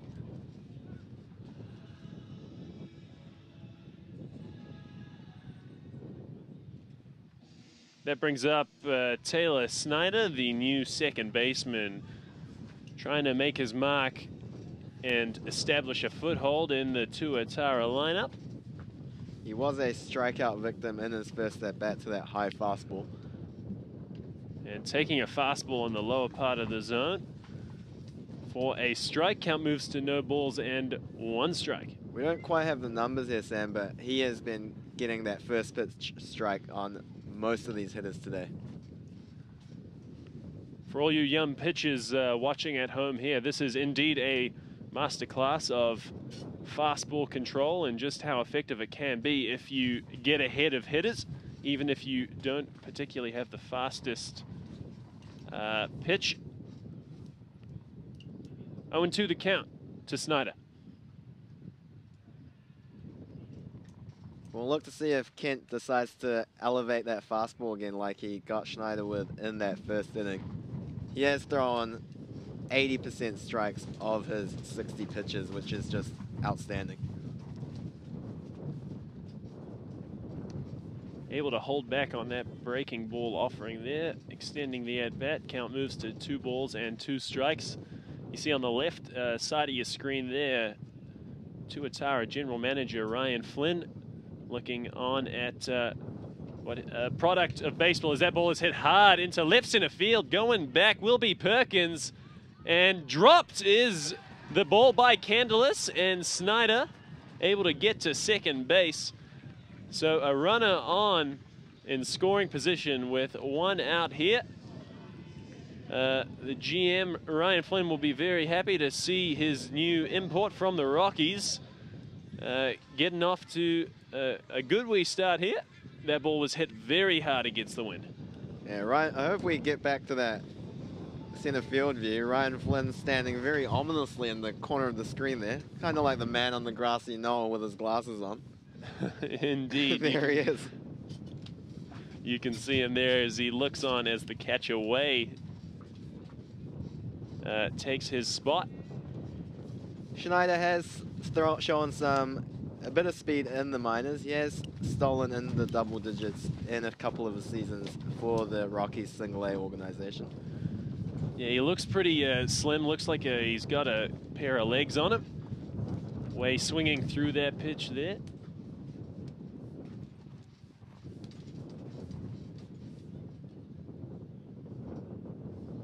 So the count now, no balls and 1 strike as the import from the CPBL takes the plate, and he fouls that one directly back. As we were saying, GM Ryan Flynn should be... Oh, that ball just gets away from Kent there. GM Ryan Flynn should be very proud of the product they're seeing on the field in the inaugural season for the Auckland Tuatara. Certainly a very high quality level of baseball to behold. Something you can't quite, there's some things that don't quite come through on the broadcast. You really got to be down at the park just to see how quick these guys are, how smooth their swings, and how fast this pitching is. Certainly recommend coming down to the ballpark this weekend here at McLeod Park as the series continues. Yeah, it's an excellent level of baseball here in the ABL, which is why so many of these professional organizations from the US and Japan have sent down their players to get extra seasoning. 0-2 the count. Breaking ball just missing up and outside. Good take by Way. So Snyder on second base. Way has shown a good opposite field approach, unlike the top of the lineup for the Tuatara, so we'll see if he sticks to that. He has shown a bit more patience and willingness to work the count. So you see Snyder taking a look at the outfielders there. In his head, he knows exactly where they are, so if you see a ball hit over the infielder's head, Snyder will know exactly. That ball is hit hard between the first and second baseman. Rounding is Snyder. Coming in is the right fielder. The throw not in time, and the second run on the board for the Tuatara. Hit will be recorded under Way's name and an RBI as well. 1 out now with a runner on first base. The score moves to 4-2. And Way indeed sticking with that opposite field approach and getting the rewards there with a nice 2-strike hit and getting a clutch RBI there for the Tuatara. Up now will be Taiga Hirasawa, the shortstop. So that was the arm of Aoyagi, not quite in time to throw out, who looked very quick. Taylor Snyder able to score from second base there. Hirasawa, he has been struggling at the plate. He will be looking to make a productive appearance here. he looks on these fastballs that have been offered in the at-bats so far. Hirasawa still searching for his first hit in the Tuatara uniform. Certainly has looked very good defensively as he takes a breaking ball for a strike. He'll want that one back. He did hang that breaking ball a little bit there, Kent, but good movement shown on that off-speed pitch, which bailed him out despite maybe leaving that up a little bit more than he wanted to. Hirasawa continues the hard start to the season. But at the plate now will be Eric Jenkins. Expect to see a few more of those curveballs thrown as he swings through a high fastball. A few more of those breaking balls, which have been shown to be quite effective for Kent against the lefties that are in the Auckland lineup. Jenkins 0 for 1 on the day with a walk and the first run of the game for the Tuatara. The third baseman is playing quite far back despite Jenkins' speed, and with a tough lefty on the bump, he might have a little thought of maybe putting a push bunt down the third baseline. As he takes that breaking ball, it is just a bit inside and up there. Count moves to 2 balls and 1 strike. Have we seen Jenkins turn around and bunt much so far? Not so far. He has got off to a hot start with swinging the bat, so that's probably why he hasn't actually looked to bunt too often. Often you see hitters maybe looking to the bunt when they are scuffling a bit, but he has got off to a hot start, so he'd probably be feeling quite good about his swing, so looking to do a bit of damage, especially with 2 outs. He might be wanting to try and get a few extra bases here.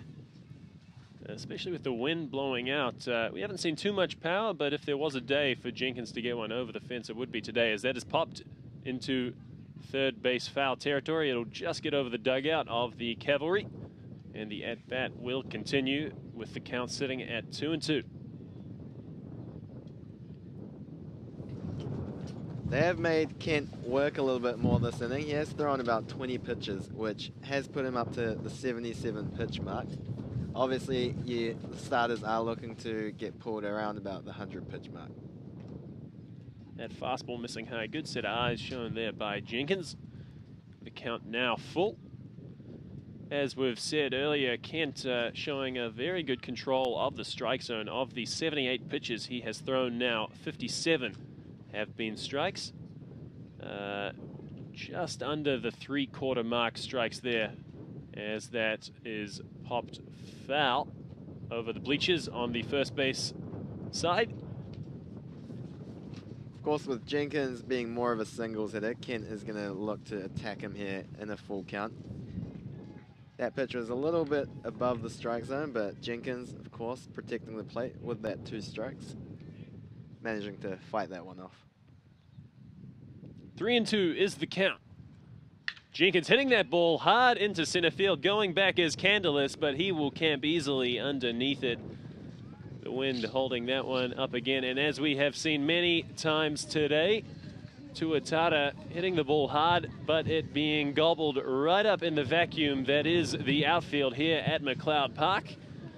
The score now 4 runs to 2 in the favor of the Canberra Cavalry.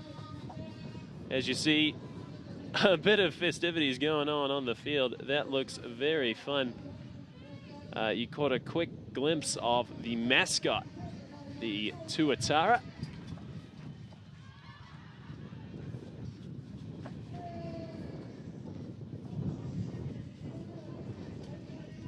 So, due up at the plate, you'll see Candelas followed by Zach Wilson and boss Moana Roa.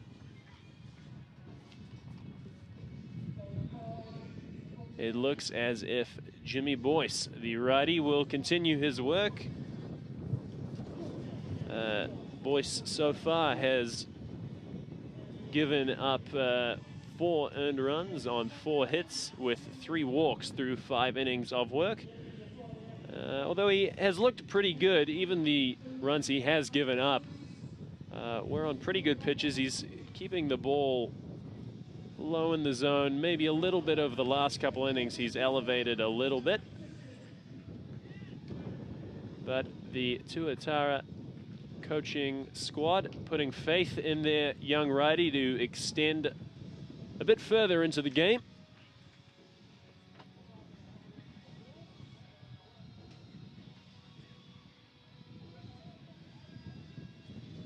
Thank you all for joining us wherever you may be around New Zealand and around the world. For all of you watching on ABL TV, whether it be on YouTube or the stream at New Zealand Herald or Stuff, we welcome you to the top of the 6th inning. If you're just joining us, the Cavalry took an early lead. The score now 4-2. Auckland able to get a run back in that last inning off a double hit by the new import, Taylor Snyder, who is playing second base. At the plate now is David Candelis, the center fielder for the Cavalry. The count moving to 1 ball and 1 strike.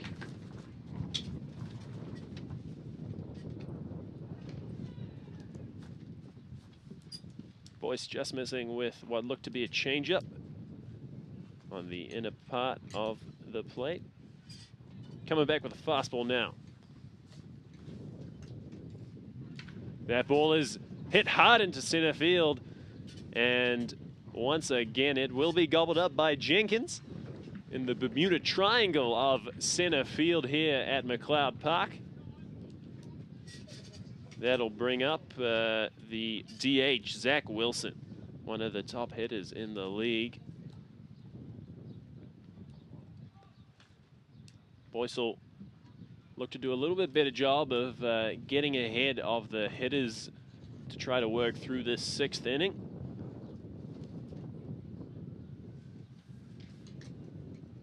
Just missing inside with that pitch.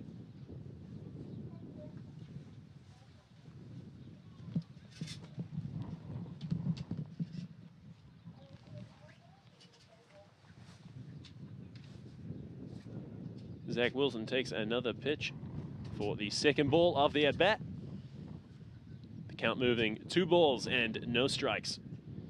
Wherever you may be around the world or in New Zealand, let us know in that live comment stream as that ball is hit hard down the third base line. It'll get past third baseman Lam Hunt. Clark throwing the ball over to third base to keep Wilson at second base. So that'll be a double recorded for the Canberra DH. Boyce still is getting a lot of ground balls here. He's just getting a bit unlucky, and they are finding the gap. Yeah, indeed, from our vantage point, it does look as if he has been slightly unlucky so far.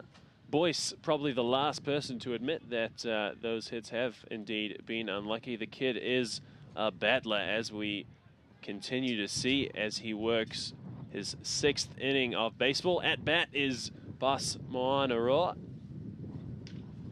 Slicing that one down the first baseline foul. Getting ahead early in the at bat is Boyce. Boyce has done a good job containing the dangerous Moanaroa so far. He has drawn a couple of weak ground balls to the right side in his first 2 at-bats at the plate. So a good opportunity to extend the lead for the Canberra side as that ball is hit hard to the first baseman, Renaissance Richards. That will advance the base runner. Zach Wilson to third base. 2 outs now in the top of the 6th inning. There's a pretty hard hit ground ball there that Richards did a good job staying down on and bodied that up with his chest, and still had plenty of time to get the runner at first. Hard hit ground balls like that sometimes do get a bad hop, and just shows you the importance of keeping your body behind the ball. Richards there continuing to show his class, able to keep that ball in front of him. At the plate now, Robbie Perkins, the catcher. As we were saying briefly earlier, wherever you are in the comments, let us know. Fantastic for us to know how far away you are watching from. family members, or just New Zealand baseball fans, we welcome you. That has been the one thing that Boyce has been missing so far this outing, is being able to throw his off-speed pitches for strikes. As you say that, Jun, a breaking ball in the dirt there.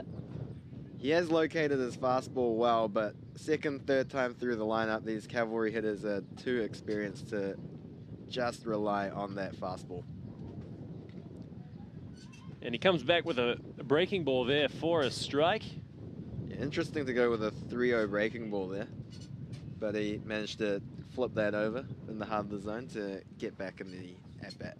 I suppose if he had grooved a fastball there with the open base, it would have been a fantastic, as that ball is chopped to the third baseman. Lam Hunt fumbles it.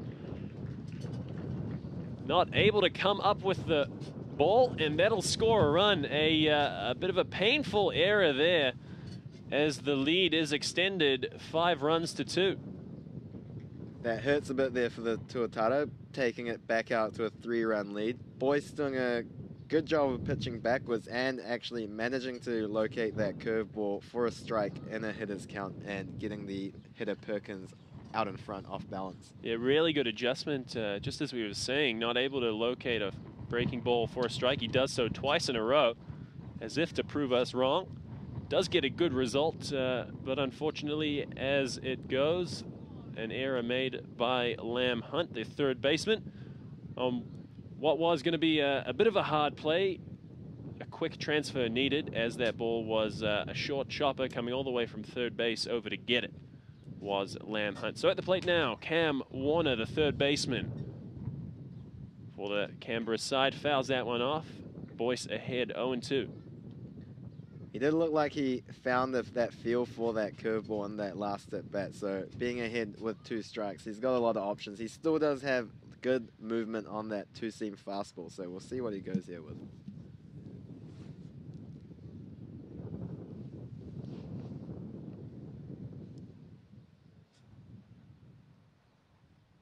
To the count now.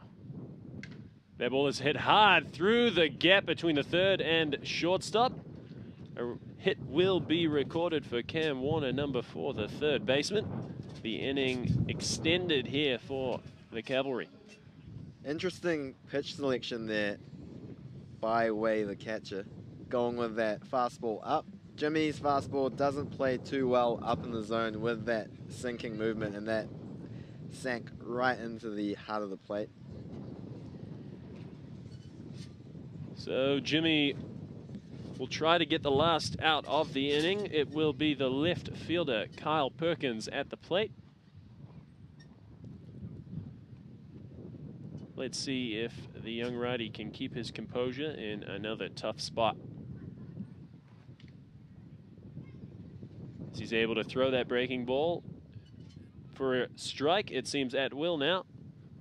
Yeah, big out here in the game, Sam, with runners on after that 2-out error. We'll see if he can limit the damage. Comes back with the fastball, misses inside.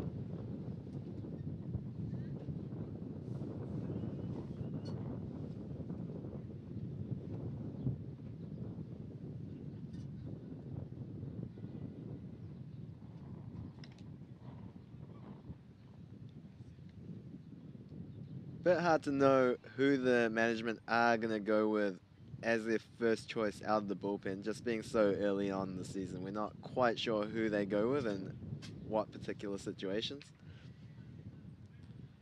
Kyle Perkins swinging at that breaking ball, hit foul into the Canberra dugout.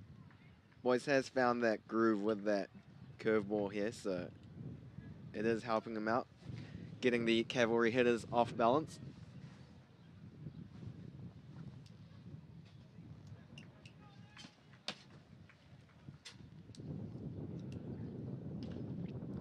And a breaking ball there, hit to the shortstop, flipped across to first base just in time. Richards gets it. Peter Sowell making that play look very easy, nice and smooth in the infield. That is what he is in the team for.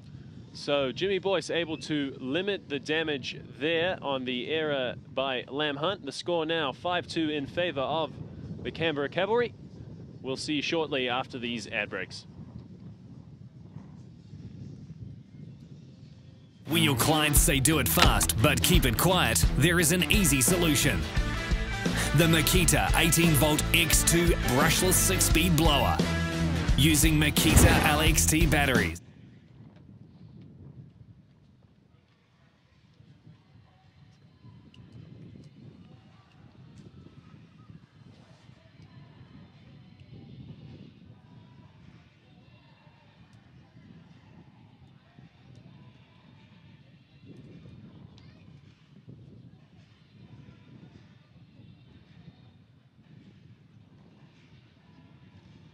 So Kent will continue for the Cavalry, having worked through 5 innings of fantastic baseball so far, only giving up 2 runs. The Tuatara hitters were able to make Kent work just a little bit harder that previous inning. It's the first inning Kent had to throw over 20 pitches in a frame. So we'll see how he bounces back here in the 6th. He, in these later parts of the inning, of the game, hasn't seemed to have lost any of that control, only giving up 1 walk so far, striking out 6, making very good use of his fastball across all parts of the plate. And especially with a 3-run lead here, he's going to be looking to do more of the same. So once again, the heart of the Tuatara lineup is going to be at the plate. So starting off will be Lamb Hunt, following him Max Brown, and then Chris Richards, the Renaissance man.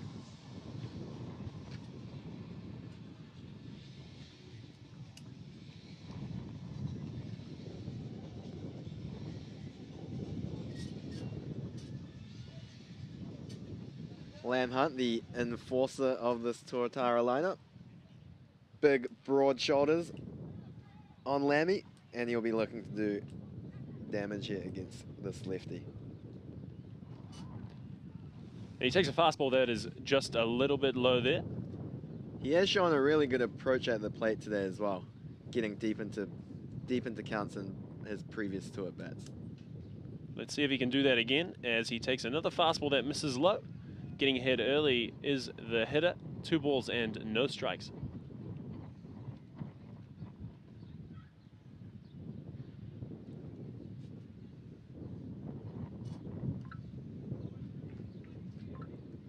First time Kent has shown a slight issue with his command, losing that pitch in the dirt there. And this will be something that the Tuatara squad like to see. Let's see if Lamb Hunt can make it aboard as Kent comes right back with a fastball on the outside part of the plate. That is the key for the Tuatara hitters, especially at the top of the lineup. They do swing aggressively, but they just need to make sure they do swing in the strike zone. That ball hit straight to the center fielder, Candelis, who takes it easily. Right down his throat was that one, hit hard, but kept in the air. So the first out of the inning recorded in the bottom of the 6th. And that's the advantage of pitching to a 3-run lead, is you do have a bit of leeway to leave a few pitches over the hard of the plate and make the hitters earn their way on, as even when you do hit the ball hard, it isn't always going to drop in for a hit. So we've seen the Tuatara face Kent a few times now as Brown shoots that into foul territory. Going back will be Mo'anaroa, who reaches and is able to make the out. 2 down now in the bottom of the 6th inning. So we've seen the Tuatara hitters face Kent 2 or 3 times now. What sort of adjustments are they needing to be making? Because what they're doing so far hasn't quite been working. They are in a bit of a predicament here where they do want to get deep into the count to try and knock him out of the game, but Kent has also been showing he is able to get ahead on a regular basis, so they're kind of caught in between. Richards did get that nice hit into center field in his previous at-bat.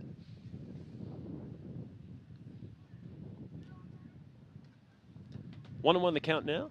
Renaissance Richards at the plate. But the Tuatara hitters are definitely should be looking fastball for the majority of his offerings. Yeah, it doesn't seem like Kent has lost any of that fastball command as he puts that one on a line in the lower part of the zone. The count moving now to 1 ball and 2 strikes. He did get Richards with a curveball in the dirt in his first at bat, but he just goes straight back to that fastball. And swinging through is Richards, and Kent continues to be dominant against this Tuatara lineup. The score's kept 5-2 as we move into the 7th inning in the opening game of the series between the Tuatara and the Canberra Cavalry. Wondering if Jimmy Boyce will be done for the afternoon and the Tuatara will bring in their first relief pitcher of the game, which I think they will be going to.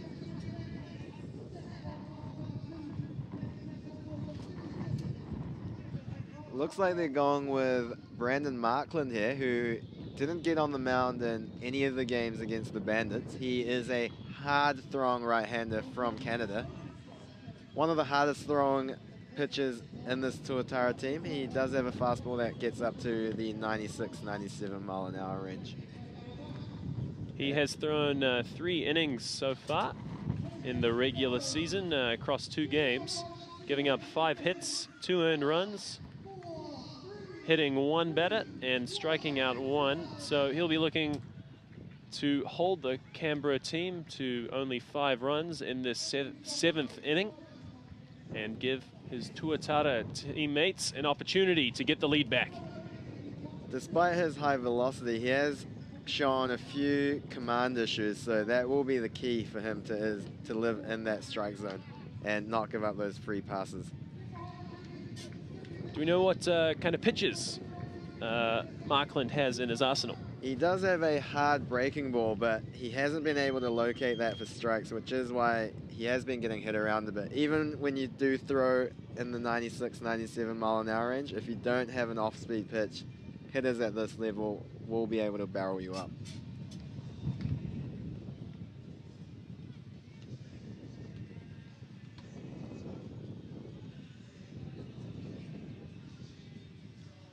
Obviously, being down 3 runs, not too high of a leverage situation for the Tuatara, so we aren't seeing one of their top relievers in at the moment, so they are looking to get Markland a bit of work here after not seeing any time on the mound in the Bandit series. Okay, so leading off the inning for Canberra will be Lee Mills, number 12, the second baseman.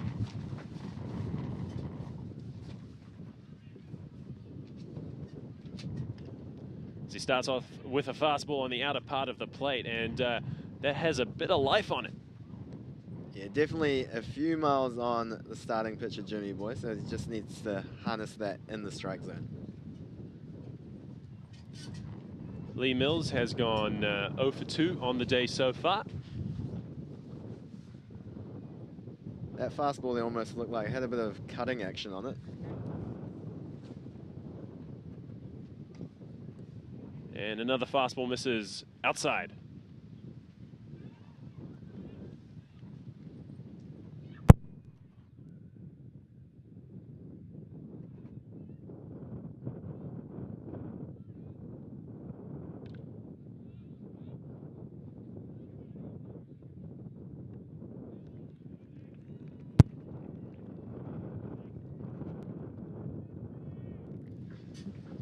Pardon us there, folks.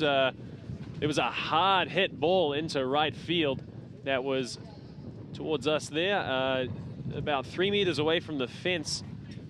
But Max Brown able to come up with the catch for the first out of the inning.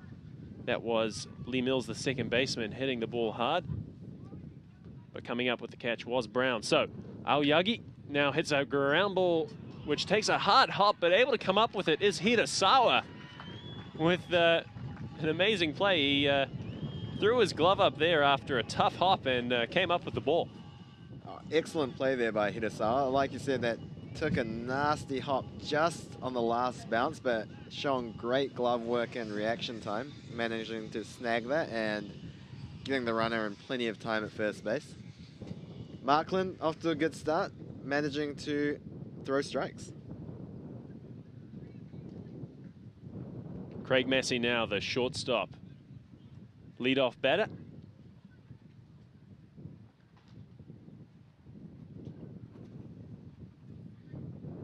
Has had a pretty good day so far, going 1 for 3. That ball hit to Hirasawa, who throws it to Richards, able to come up with the third out of the inning.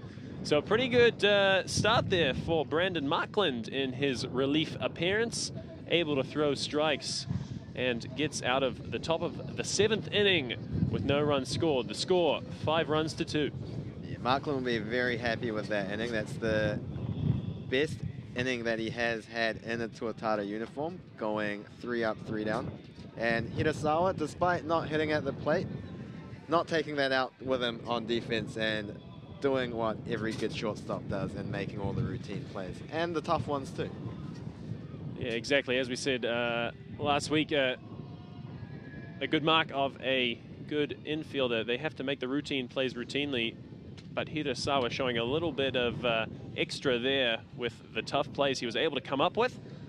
And a good lesson to the young players out there, keeping his composure after a tough start at the plate for the Tuatara. Not coming up with a hit yet across last week's series, nor in the game today, but definitely showing his class and classy footwork at shortstop. Steve Kent back on the bump, still rolling. And he looks like he's got plenty left in the tank.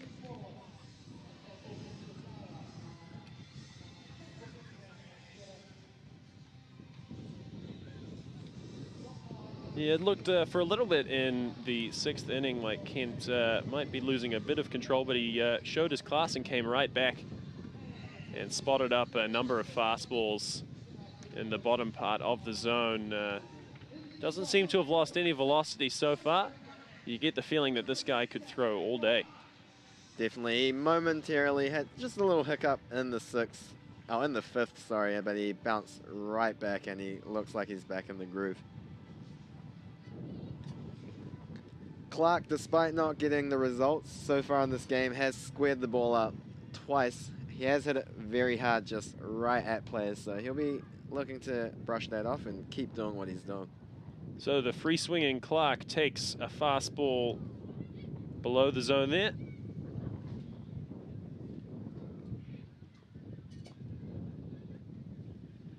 As Sunshine, as they call him, swings, that will be hit to the shortstop Massey, who makes a good throw to Moana Roa at first base.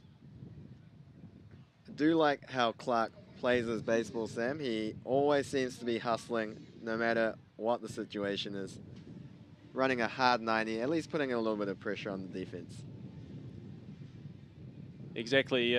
Any ground ball you hit, you should be always running as hard as you can. You just never know whether that might be the play that the defense slips up. You got to give yourself every chance you can to get on base. So Zhu hits that ball hard over the shortstop's head, and for his 2nd hit of the game, he'll round. He's going to second, and in time, he is safe at second base.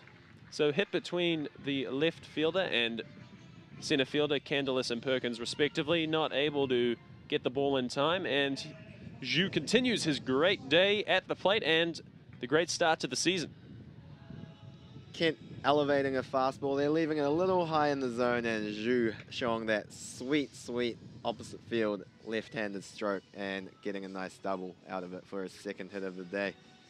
So that'll bring up Taylor Snyder, the man who hit what will either be recorded as a double. It was indeed recorded as a double at his last at-bat. Let's see if he can put another run on the board for the Tuatara squad here.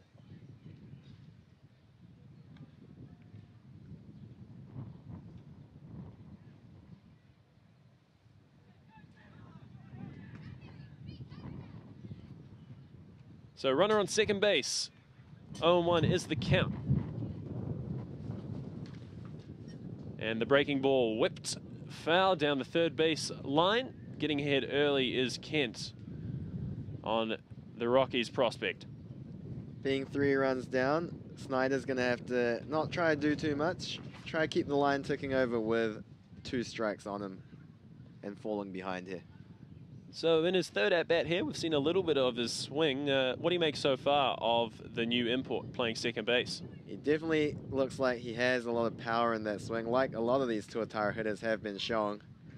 As he hangs his head, he knew that ball caught a good part of the plate. He'll want that one back.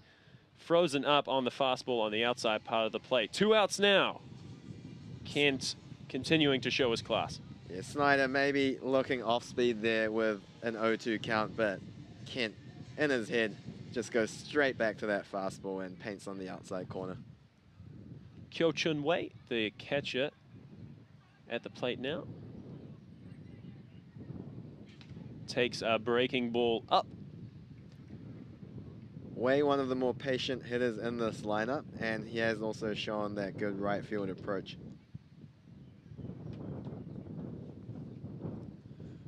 So the Tuatara desperately looking for a run here in the bottom of the 7th inning to close the gap that has developed between Canberra and themselves.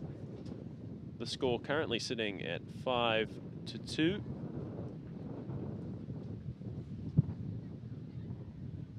Zhu, the base runner at second base with a big lead there. As Wei fouls off that over the first base dugout.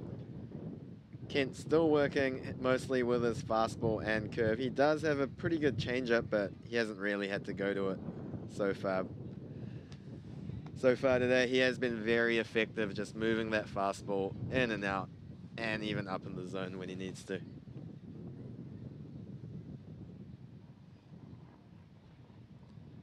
Wei at the plate. Swinging at another outside fastball, able to keep the at-bat alive. Probably not a great pitch to hit, so a good job done there by Wei to keep the at-bat alive, just fouling that one off. Yeah, like I said, Wei is very patient. He does let the ball get deep, so he is able to identify the pitches and fend them off if they're not quite what he's looking for. Takes a breaking ball. Home plate umpire says, yes, indeed, that got enough. So another strikeout recorded there by Kent as he continues to rake through the Tuatara lineup. Scores remain 5-2. Yeah, a little backdoor curveball there that he just broke in over the plate. Started it outside and just bent it in. Wei didn't look too happy with that. He'll be expecting that call for his own pitches when he's behind the dish.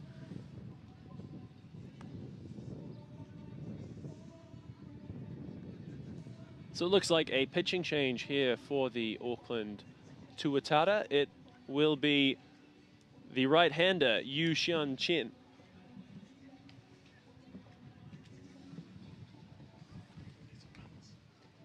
Yeah, despite Markland pitching a clean inning there, he is a max effort guy, so I think they just are looking at him going 1 inning at a time, and that being his first quality outing for the Tuatara, that's good smart managing by the coaching staff, pulling him after he's had success.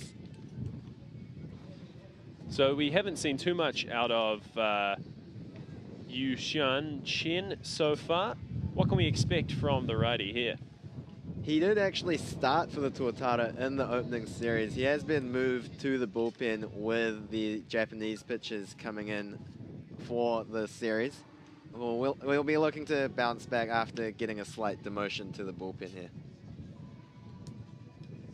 Alrighty, folks, as we see the Tuatara warming up here, we'll get right back with you after these short ads.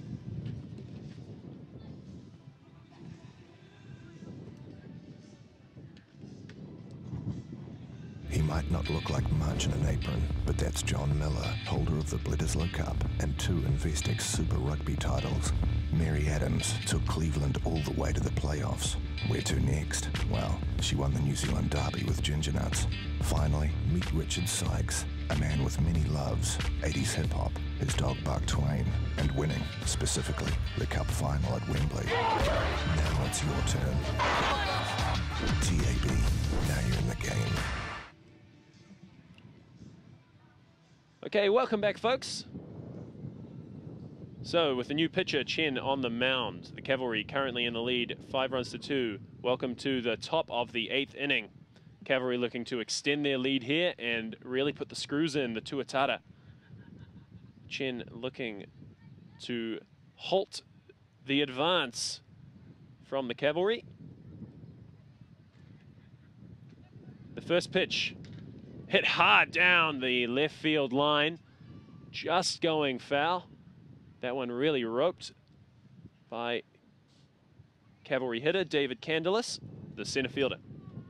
Chen doesn't have the liveliest fastball. I believe it sits in the 85 to 87 mile an hour range. He did get caught nibbling a little bit in his start against Perth, so he will have to find the strike zone.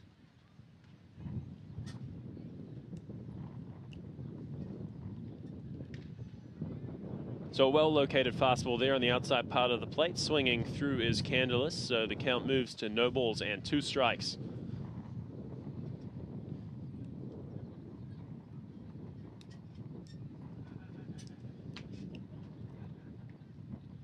An off-speed pitch in the dirt. Not really anything offered there for Candelas, so 1-2 the count is now. As we see, man on the grassy knoll, Ryan Flynn, standing in his perch in the corner of the camera there, chomping away on some seeds, looking a bit more anxious than he did when we first saw him. Yeah, so Canberra able to extend their lead to 3 runs now, as that breaking ball just misses low. Good take there by Candelas, but still plenty of baseball to come. Anything can happen, especially with the speed that we see in the Tuatara lineup, with 2 more innings left to hit for the home side. And a good breaking ball there by Chen, swinging through his Candelas. He records a strikeout in the top of the 8th inning. A good start by the righty.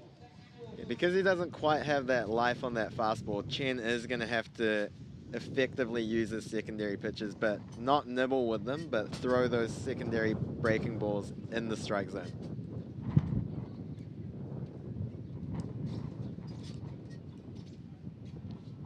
So that brings up Zach Wilson, the DH for Canberra. Throwing the breaking ball in the dirt there. Of course, this pitcher-catch combination, both from the CPBL, so they will have pretty good communication for this battery. That ball hit hard over the center fielder's head. Jenkins going back. That ball is just off the fence. Throwing in is Jenkins, and safely into second base will be Zach Wilson, as that ball was hit hard with a little bit of help from the wind, hit into the right center field gap. That ball was crushed right to the deepest part of the park. That's like 420 feet out there, probably out in most ballparks in the ABL, but unfortunate for the Cavalry hitter there. Yeah, Zach Wilson, the DH, one of the top hitters in the league, definitely showing his class there on a very bit of an average pitch by Chen. And that brings up boss Moana Roa for the Cavalry. Big lefty. Takes a fastball up and out of the zone. How, with the power of Moana Roa, do we expect Chen to be trying to be a little bit more perfect with his pitches here? Definitely, especially with that base open. He's going to have to be a bit more fine. And with a nice changeup there, first one he's thrown. Of course, with that changeup moving away from the lefty, it should be his out pitch to Moana Roa.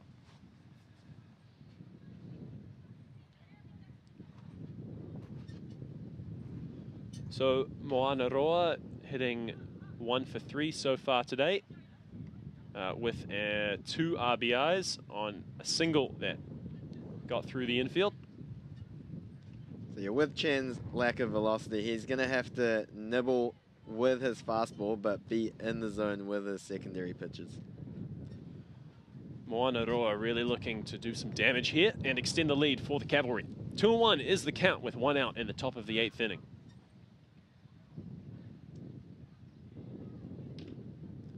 And ripped foul, just missing some of the Tuatara management there, sitting just outside the dugout.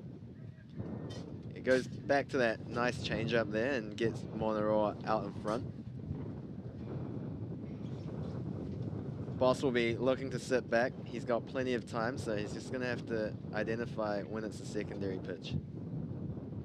And swinging through that changeup by the looks of things. Another strikeout recorded for Chen. Pretty good sequence of pitches from the righty there. As you say, Jun was able to throw some secondary pitches for strikes. Moanaroa out ahead of that changeup. So 2 outs now in the top of the 8th inning.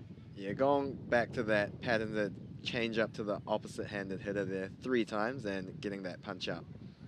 Robbie Perkins now the hitter for the Cavalry. Swinging hard at that breaking ball, but lifting it foul over the first base dugout. Chen doing what he needs to do, pitching backwards and getting that breaking ball over for strike 1. If you're enjoying the baseball you're seeing on your screens, we invite you to come join us tomorrow and Sunday for some more excellent quality baseball here at McLeod Park in Auckland. Such a treat being able to see such high quality baseball played in our own backyard. 1-1 is the count to Perkins. Swinging at that breaking ball, it gets past Hirasawa. An uncharacteristic misstep from the shortstop. And the Cavalry lead now, 6 runs to 2. Hirasawa, who's been very sure-handed in that shortstop position, just making a slight error there. Uncharacteristic of what we've seen of him so far.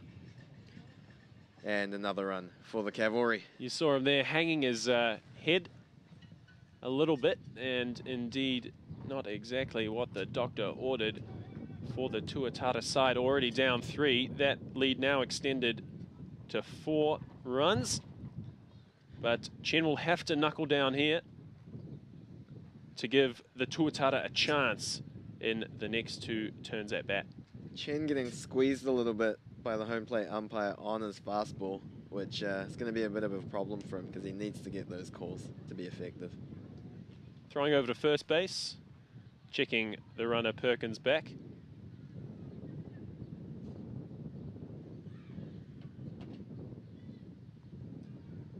Cam Warner at the plate has had a pretty good day of it, going 2 for 3 so far.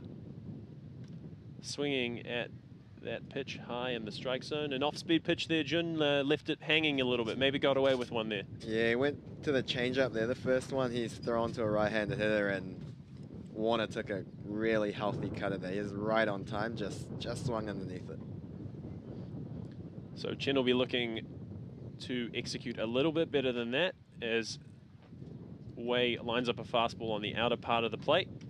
Swinging through is Warner. Count moves to 1 ball, 2 strikes.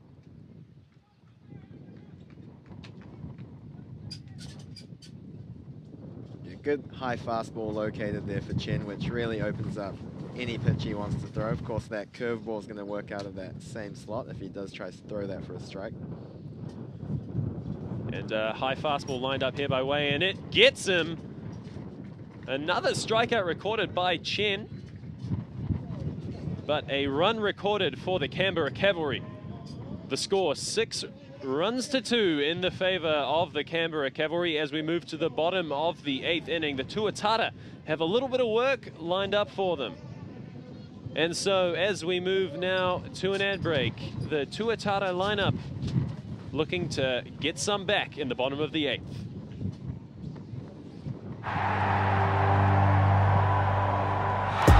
Oh, what a hit! Oh, that looks serious. Oh, she's not happy. It's a long road back. Powerade Ion 4 replaces 4 electrolytes lost in sweat to drive today's athletes forward. Adams inside. Pascoe coming back strong. What a comeback. What a champion.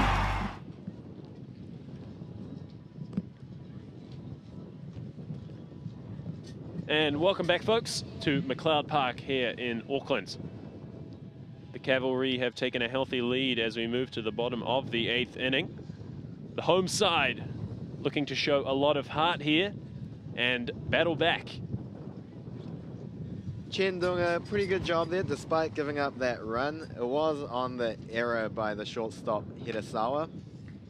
He'll be pretty pleased with that outing after having a rough start in Perth and then being left off the roster last week against the Bandits.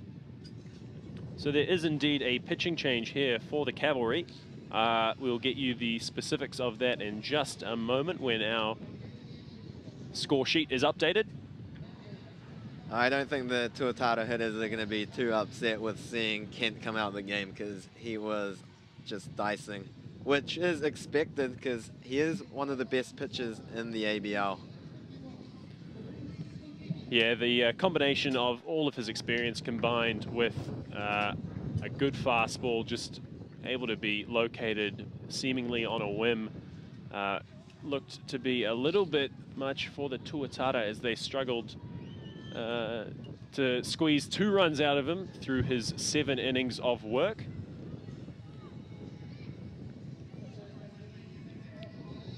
And we will get the pitching change to you in just a moment.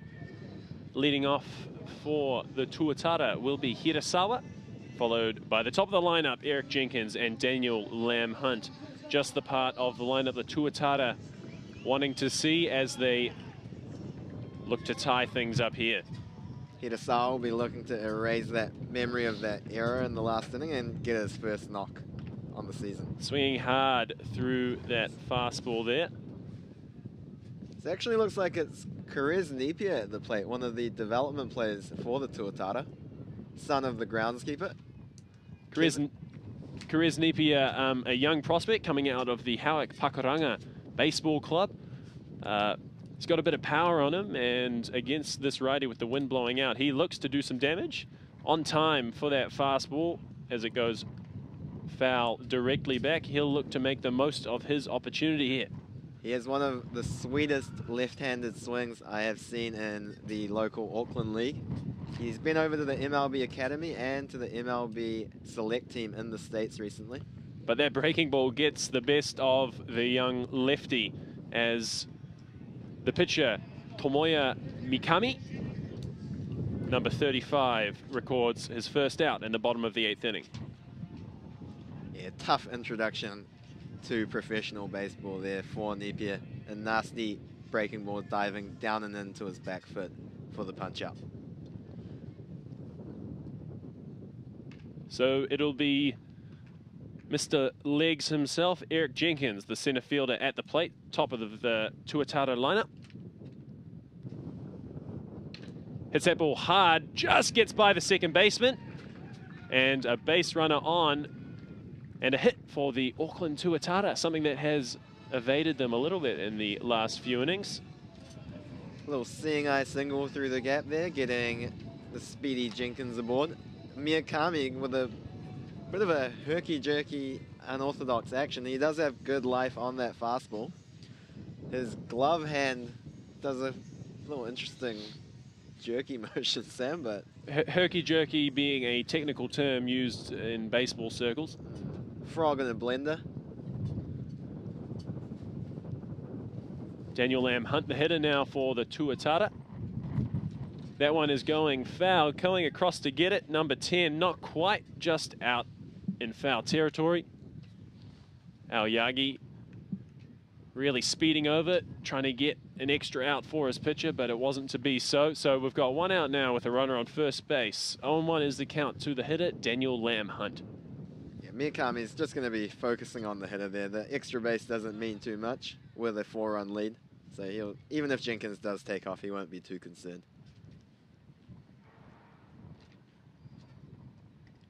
Breaking ball, missing low, count moving, 1-1. Of course, the one advantage of stealing second here is staying out of that double play. But like I mentioned, with a 4-run lead, it's not going to be too big of a deal whether he swipes second or just stays at first. Jenkins also sporting those high socks that I think are quite fashionable. 1-2 now the count.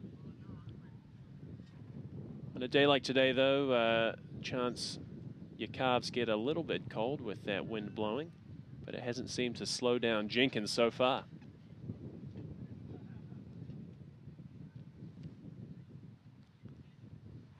Mikami comes set.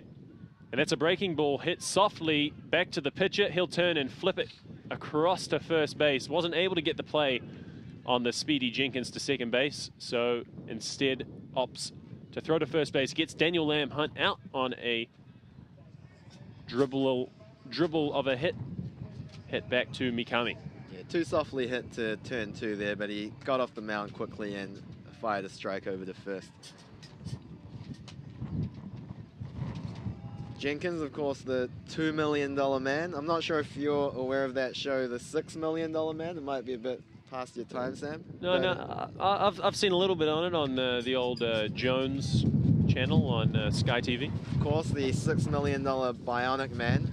$6 million invested by NASA to give him a couple bionic legs and a bionic arm and an eye. He can run up to 45 miles an hour. Of course, the Tuatara budget, maybe not quite that of NASA, but Jenkins still does have those speedy wheels on him at second here. Indeed, indeed. So at the plate now, Max Bambi Brown looking to get it done against Mikami. Brown has been very aggressive at the plate, so it's good to see him take a couple pitches out of the strike zone here.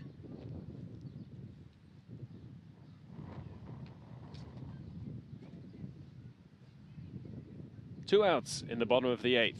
2-0 is the count. Takes that off-speed pitch, low and out of the zone.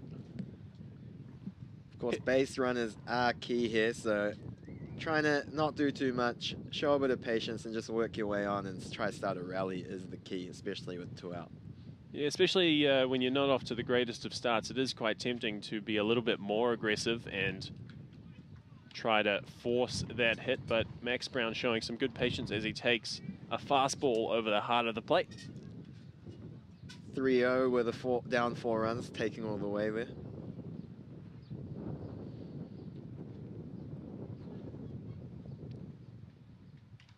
Swinging hard at that high fastball. Count now moves to 3-2.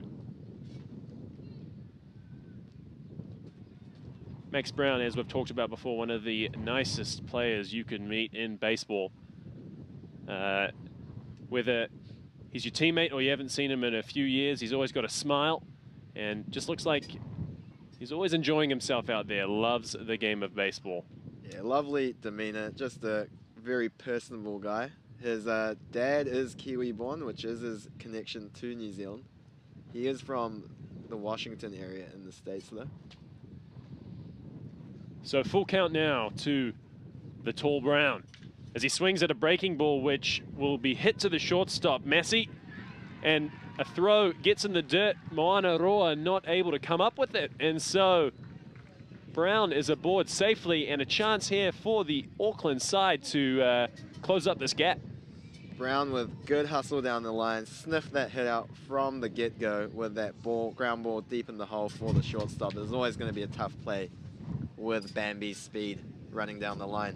It may not look pretty, but it definitely got the job done. The man really getting those long legs to work, and that brings up Chris Renaissance Richards, the first baseman. 2 teammates over there at first, just sharing a bit of a laugh.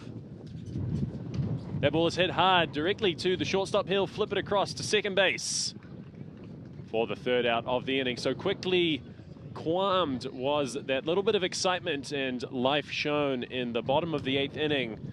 It was not to be. So now we'll go to the 9th inning. The score's sitting at 6-2. Canberra looking to extend their lead.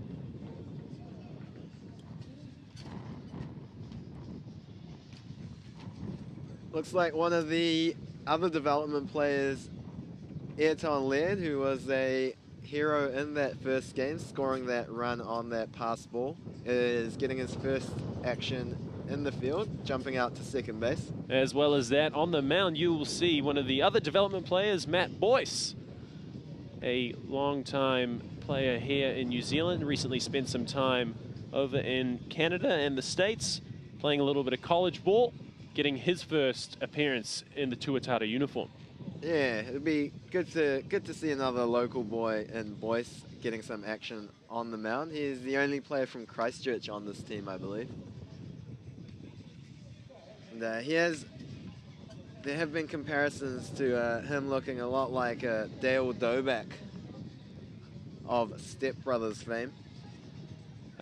If you do a quick little Google search there, folks, you may not get quite the close-up view, but I got to tell you, it's uncanny. Yeah, in fact, I didn't actually know his name was Matt for a long time because everyone just called him Dale.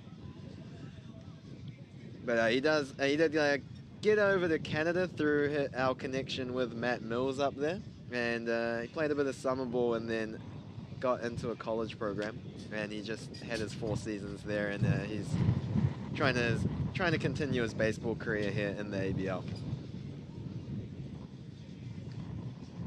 So keys for Matt here will be to get ahead and stay ahead with his fastball. He has developed a little bit of pace since going overseas, and let's see if he can put it to work here against the Canberra side and keep them at bay. Yeah, it's nice to see baseball develop in Christchurch in these last few years again, because I remember Matt Boyce when he was in his teenage years, he did have to fly up every weekend to play for the Bayside club, so it's good to see the baseball program in Canterbury growing. And that ball is just chopped to the third baseman, Lam Hunt, who will set his feet and flip it across the infield. So good start by Boyce. That will settle the nerves getting an out in his first pitch, locating a nice fastball on the outside corner. Showing a bit of two-seam movement on that pitch as well. He does have a nice hard curveball.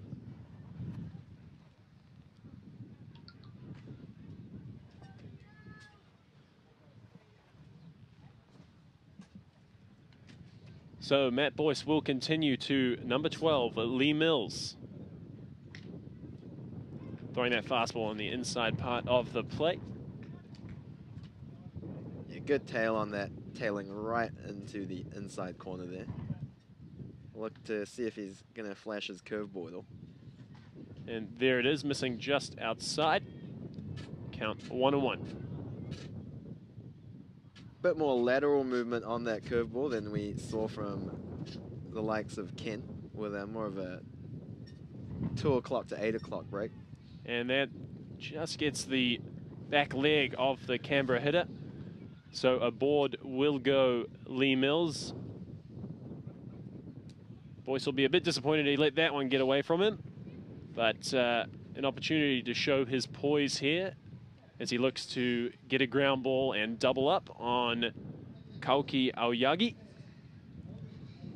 Looks like Snyder's slid over from second to shortstop, where he has played in the minors. So Boyce will be looking to use that nice sinking action on his fastball to try to get a double play ball here. That one just getting away from him, missing outside and in the dirt. Yeah, I think if he can start that over the middle of the plate at the knees and work it into the inside corner, he might be able to get a weak ground ball here, which would be ideal to get out of this inning quickly. Aoyagi looking for his first hit of the day, swinging on that outside fastball. Looking a little bit disappointed he missed that pitch as it was fouled over the first base dugout.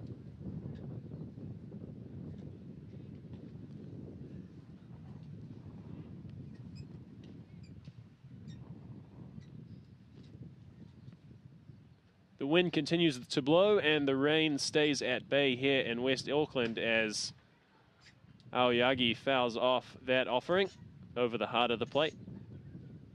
1-2 is the count. That did catch a lot of the plate there, but of course with the good movement, you do have a bit more leeway to miss your spot.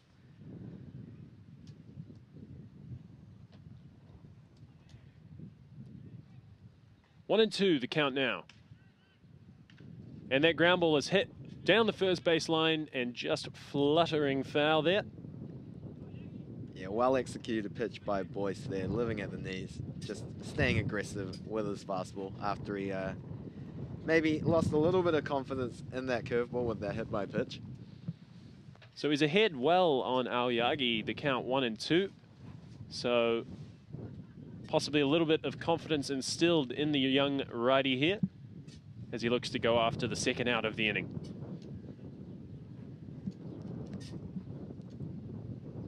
And that curveball dropping in for a called strike.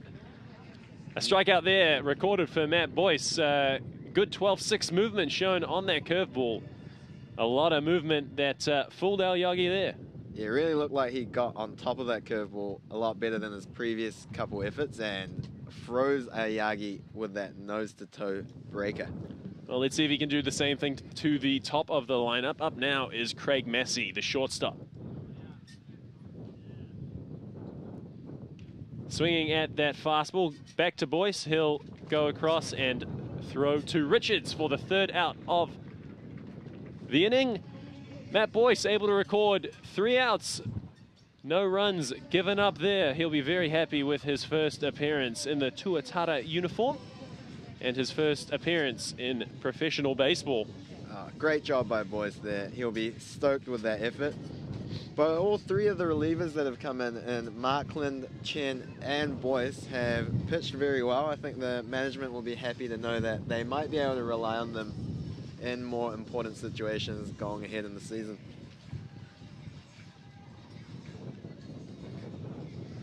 So another pitching change now for the Cavalry. It will be Junior Bunda coming up for the Canberra side.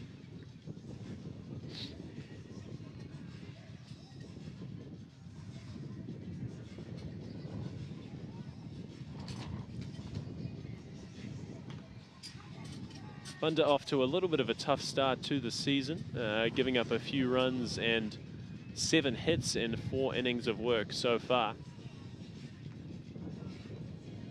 He'll look to close out the game. The Tuatara will sense an opening here. It is indeed their last shot to extend this game in the bottom of the 9th inning. The great thing about baseball, there is no clock. You keep hitting, you keep playing. That's right, Sam, and Clark will be key, being the leadoff hitter here, hitting in front of the hot-handed Zoo. So if he can maybe put a bit of pressure on and get on base here, they might be able to string something together, especially with Bunda not getting off to the greatest of starts in the season.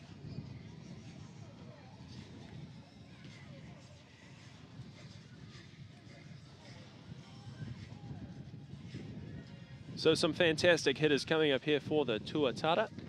It will be Zach Clark, followed by Zhu, and then the new import, Schneider.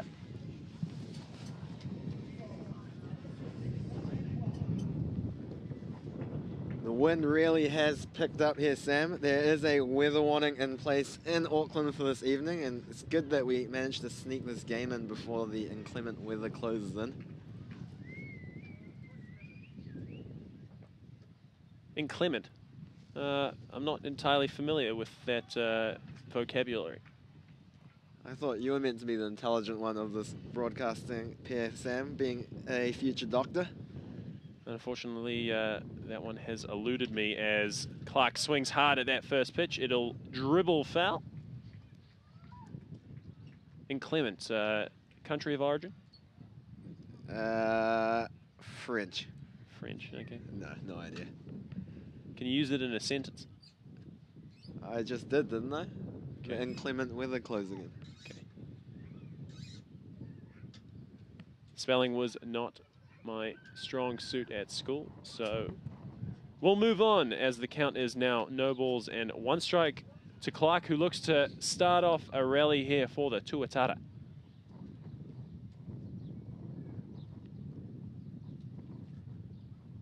Swinging hard at that fastball. It is popped up just over the first baseman's head. Coming around to get it is the second baseman. Bit of trouble. Almost dropped it there, did number 12, Lee Mills, but able to hang on to it with that high wind blowing. Bit tricky, but able to hang on to it. So the first out of the bottom of the 9th inning recorded. That'll bring up Guyan Zhu, the hot-handed, hot-hitting lefty for the Tuatara. Infield pop-ups normally very routine, but with that howling wind, it's going to be a bit of an adventure for the infielders and the second baseman doing a nice job adjusting and making the grab.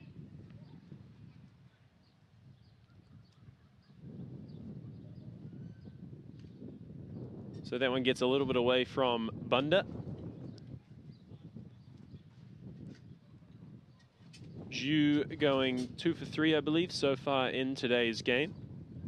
Continuing his hot streak, certainly having the highest average for the Tuatara so far in this season. As he takes a fastball on the inside part of the plate. Sorry, we couldn't quite get that for you. 1-1 is the count. Zoo looking back at the home plate umpire with a bit of a grin. He definitely didn't think that was a strike. But with the way he's been hitting, he's not going to be too worried.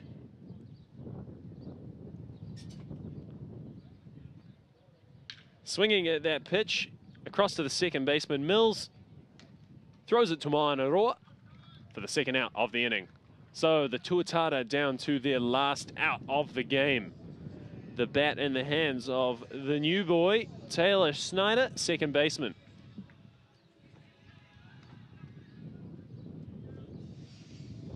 They're going to need a miracle here to pull this off with just one batter remaining. One out remaining, I should say. Stranger things have indeed happened. And look to see the Tuatara fighting to the very last moment.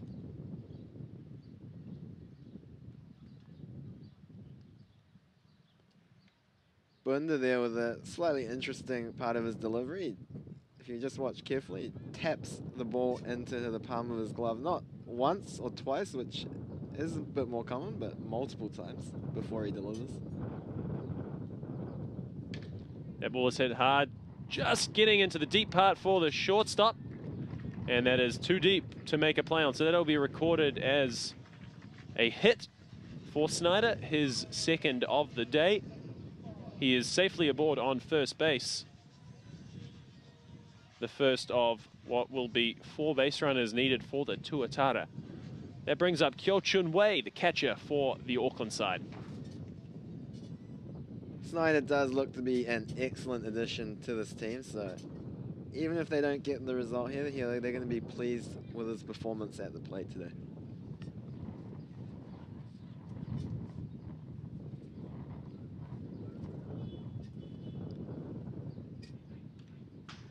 And that high fastball swung on and fouled by Wei.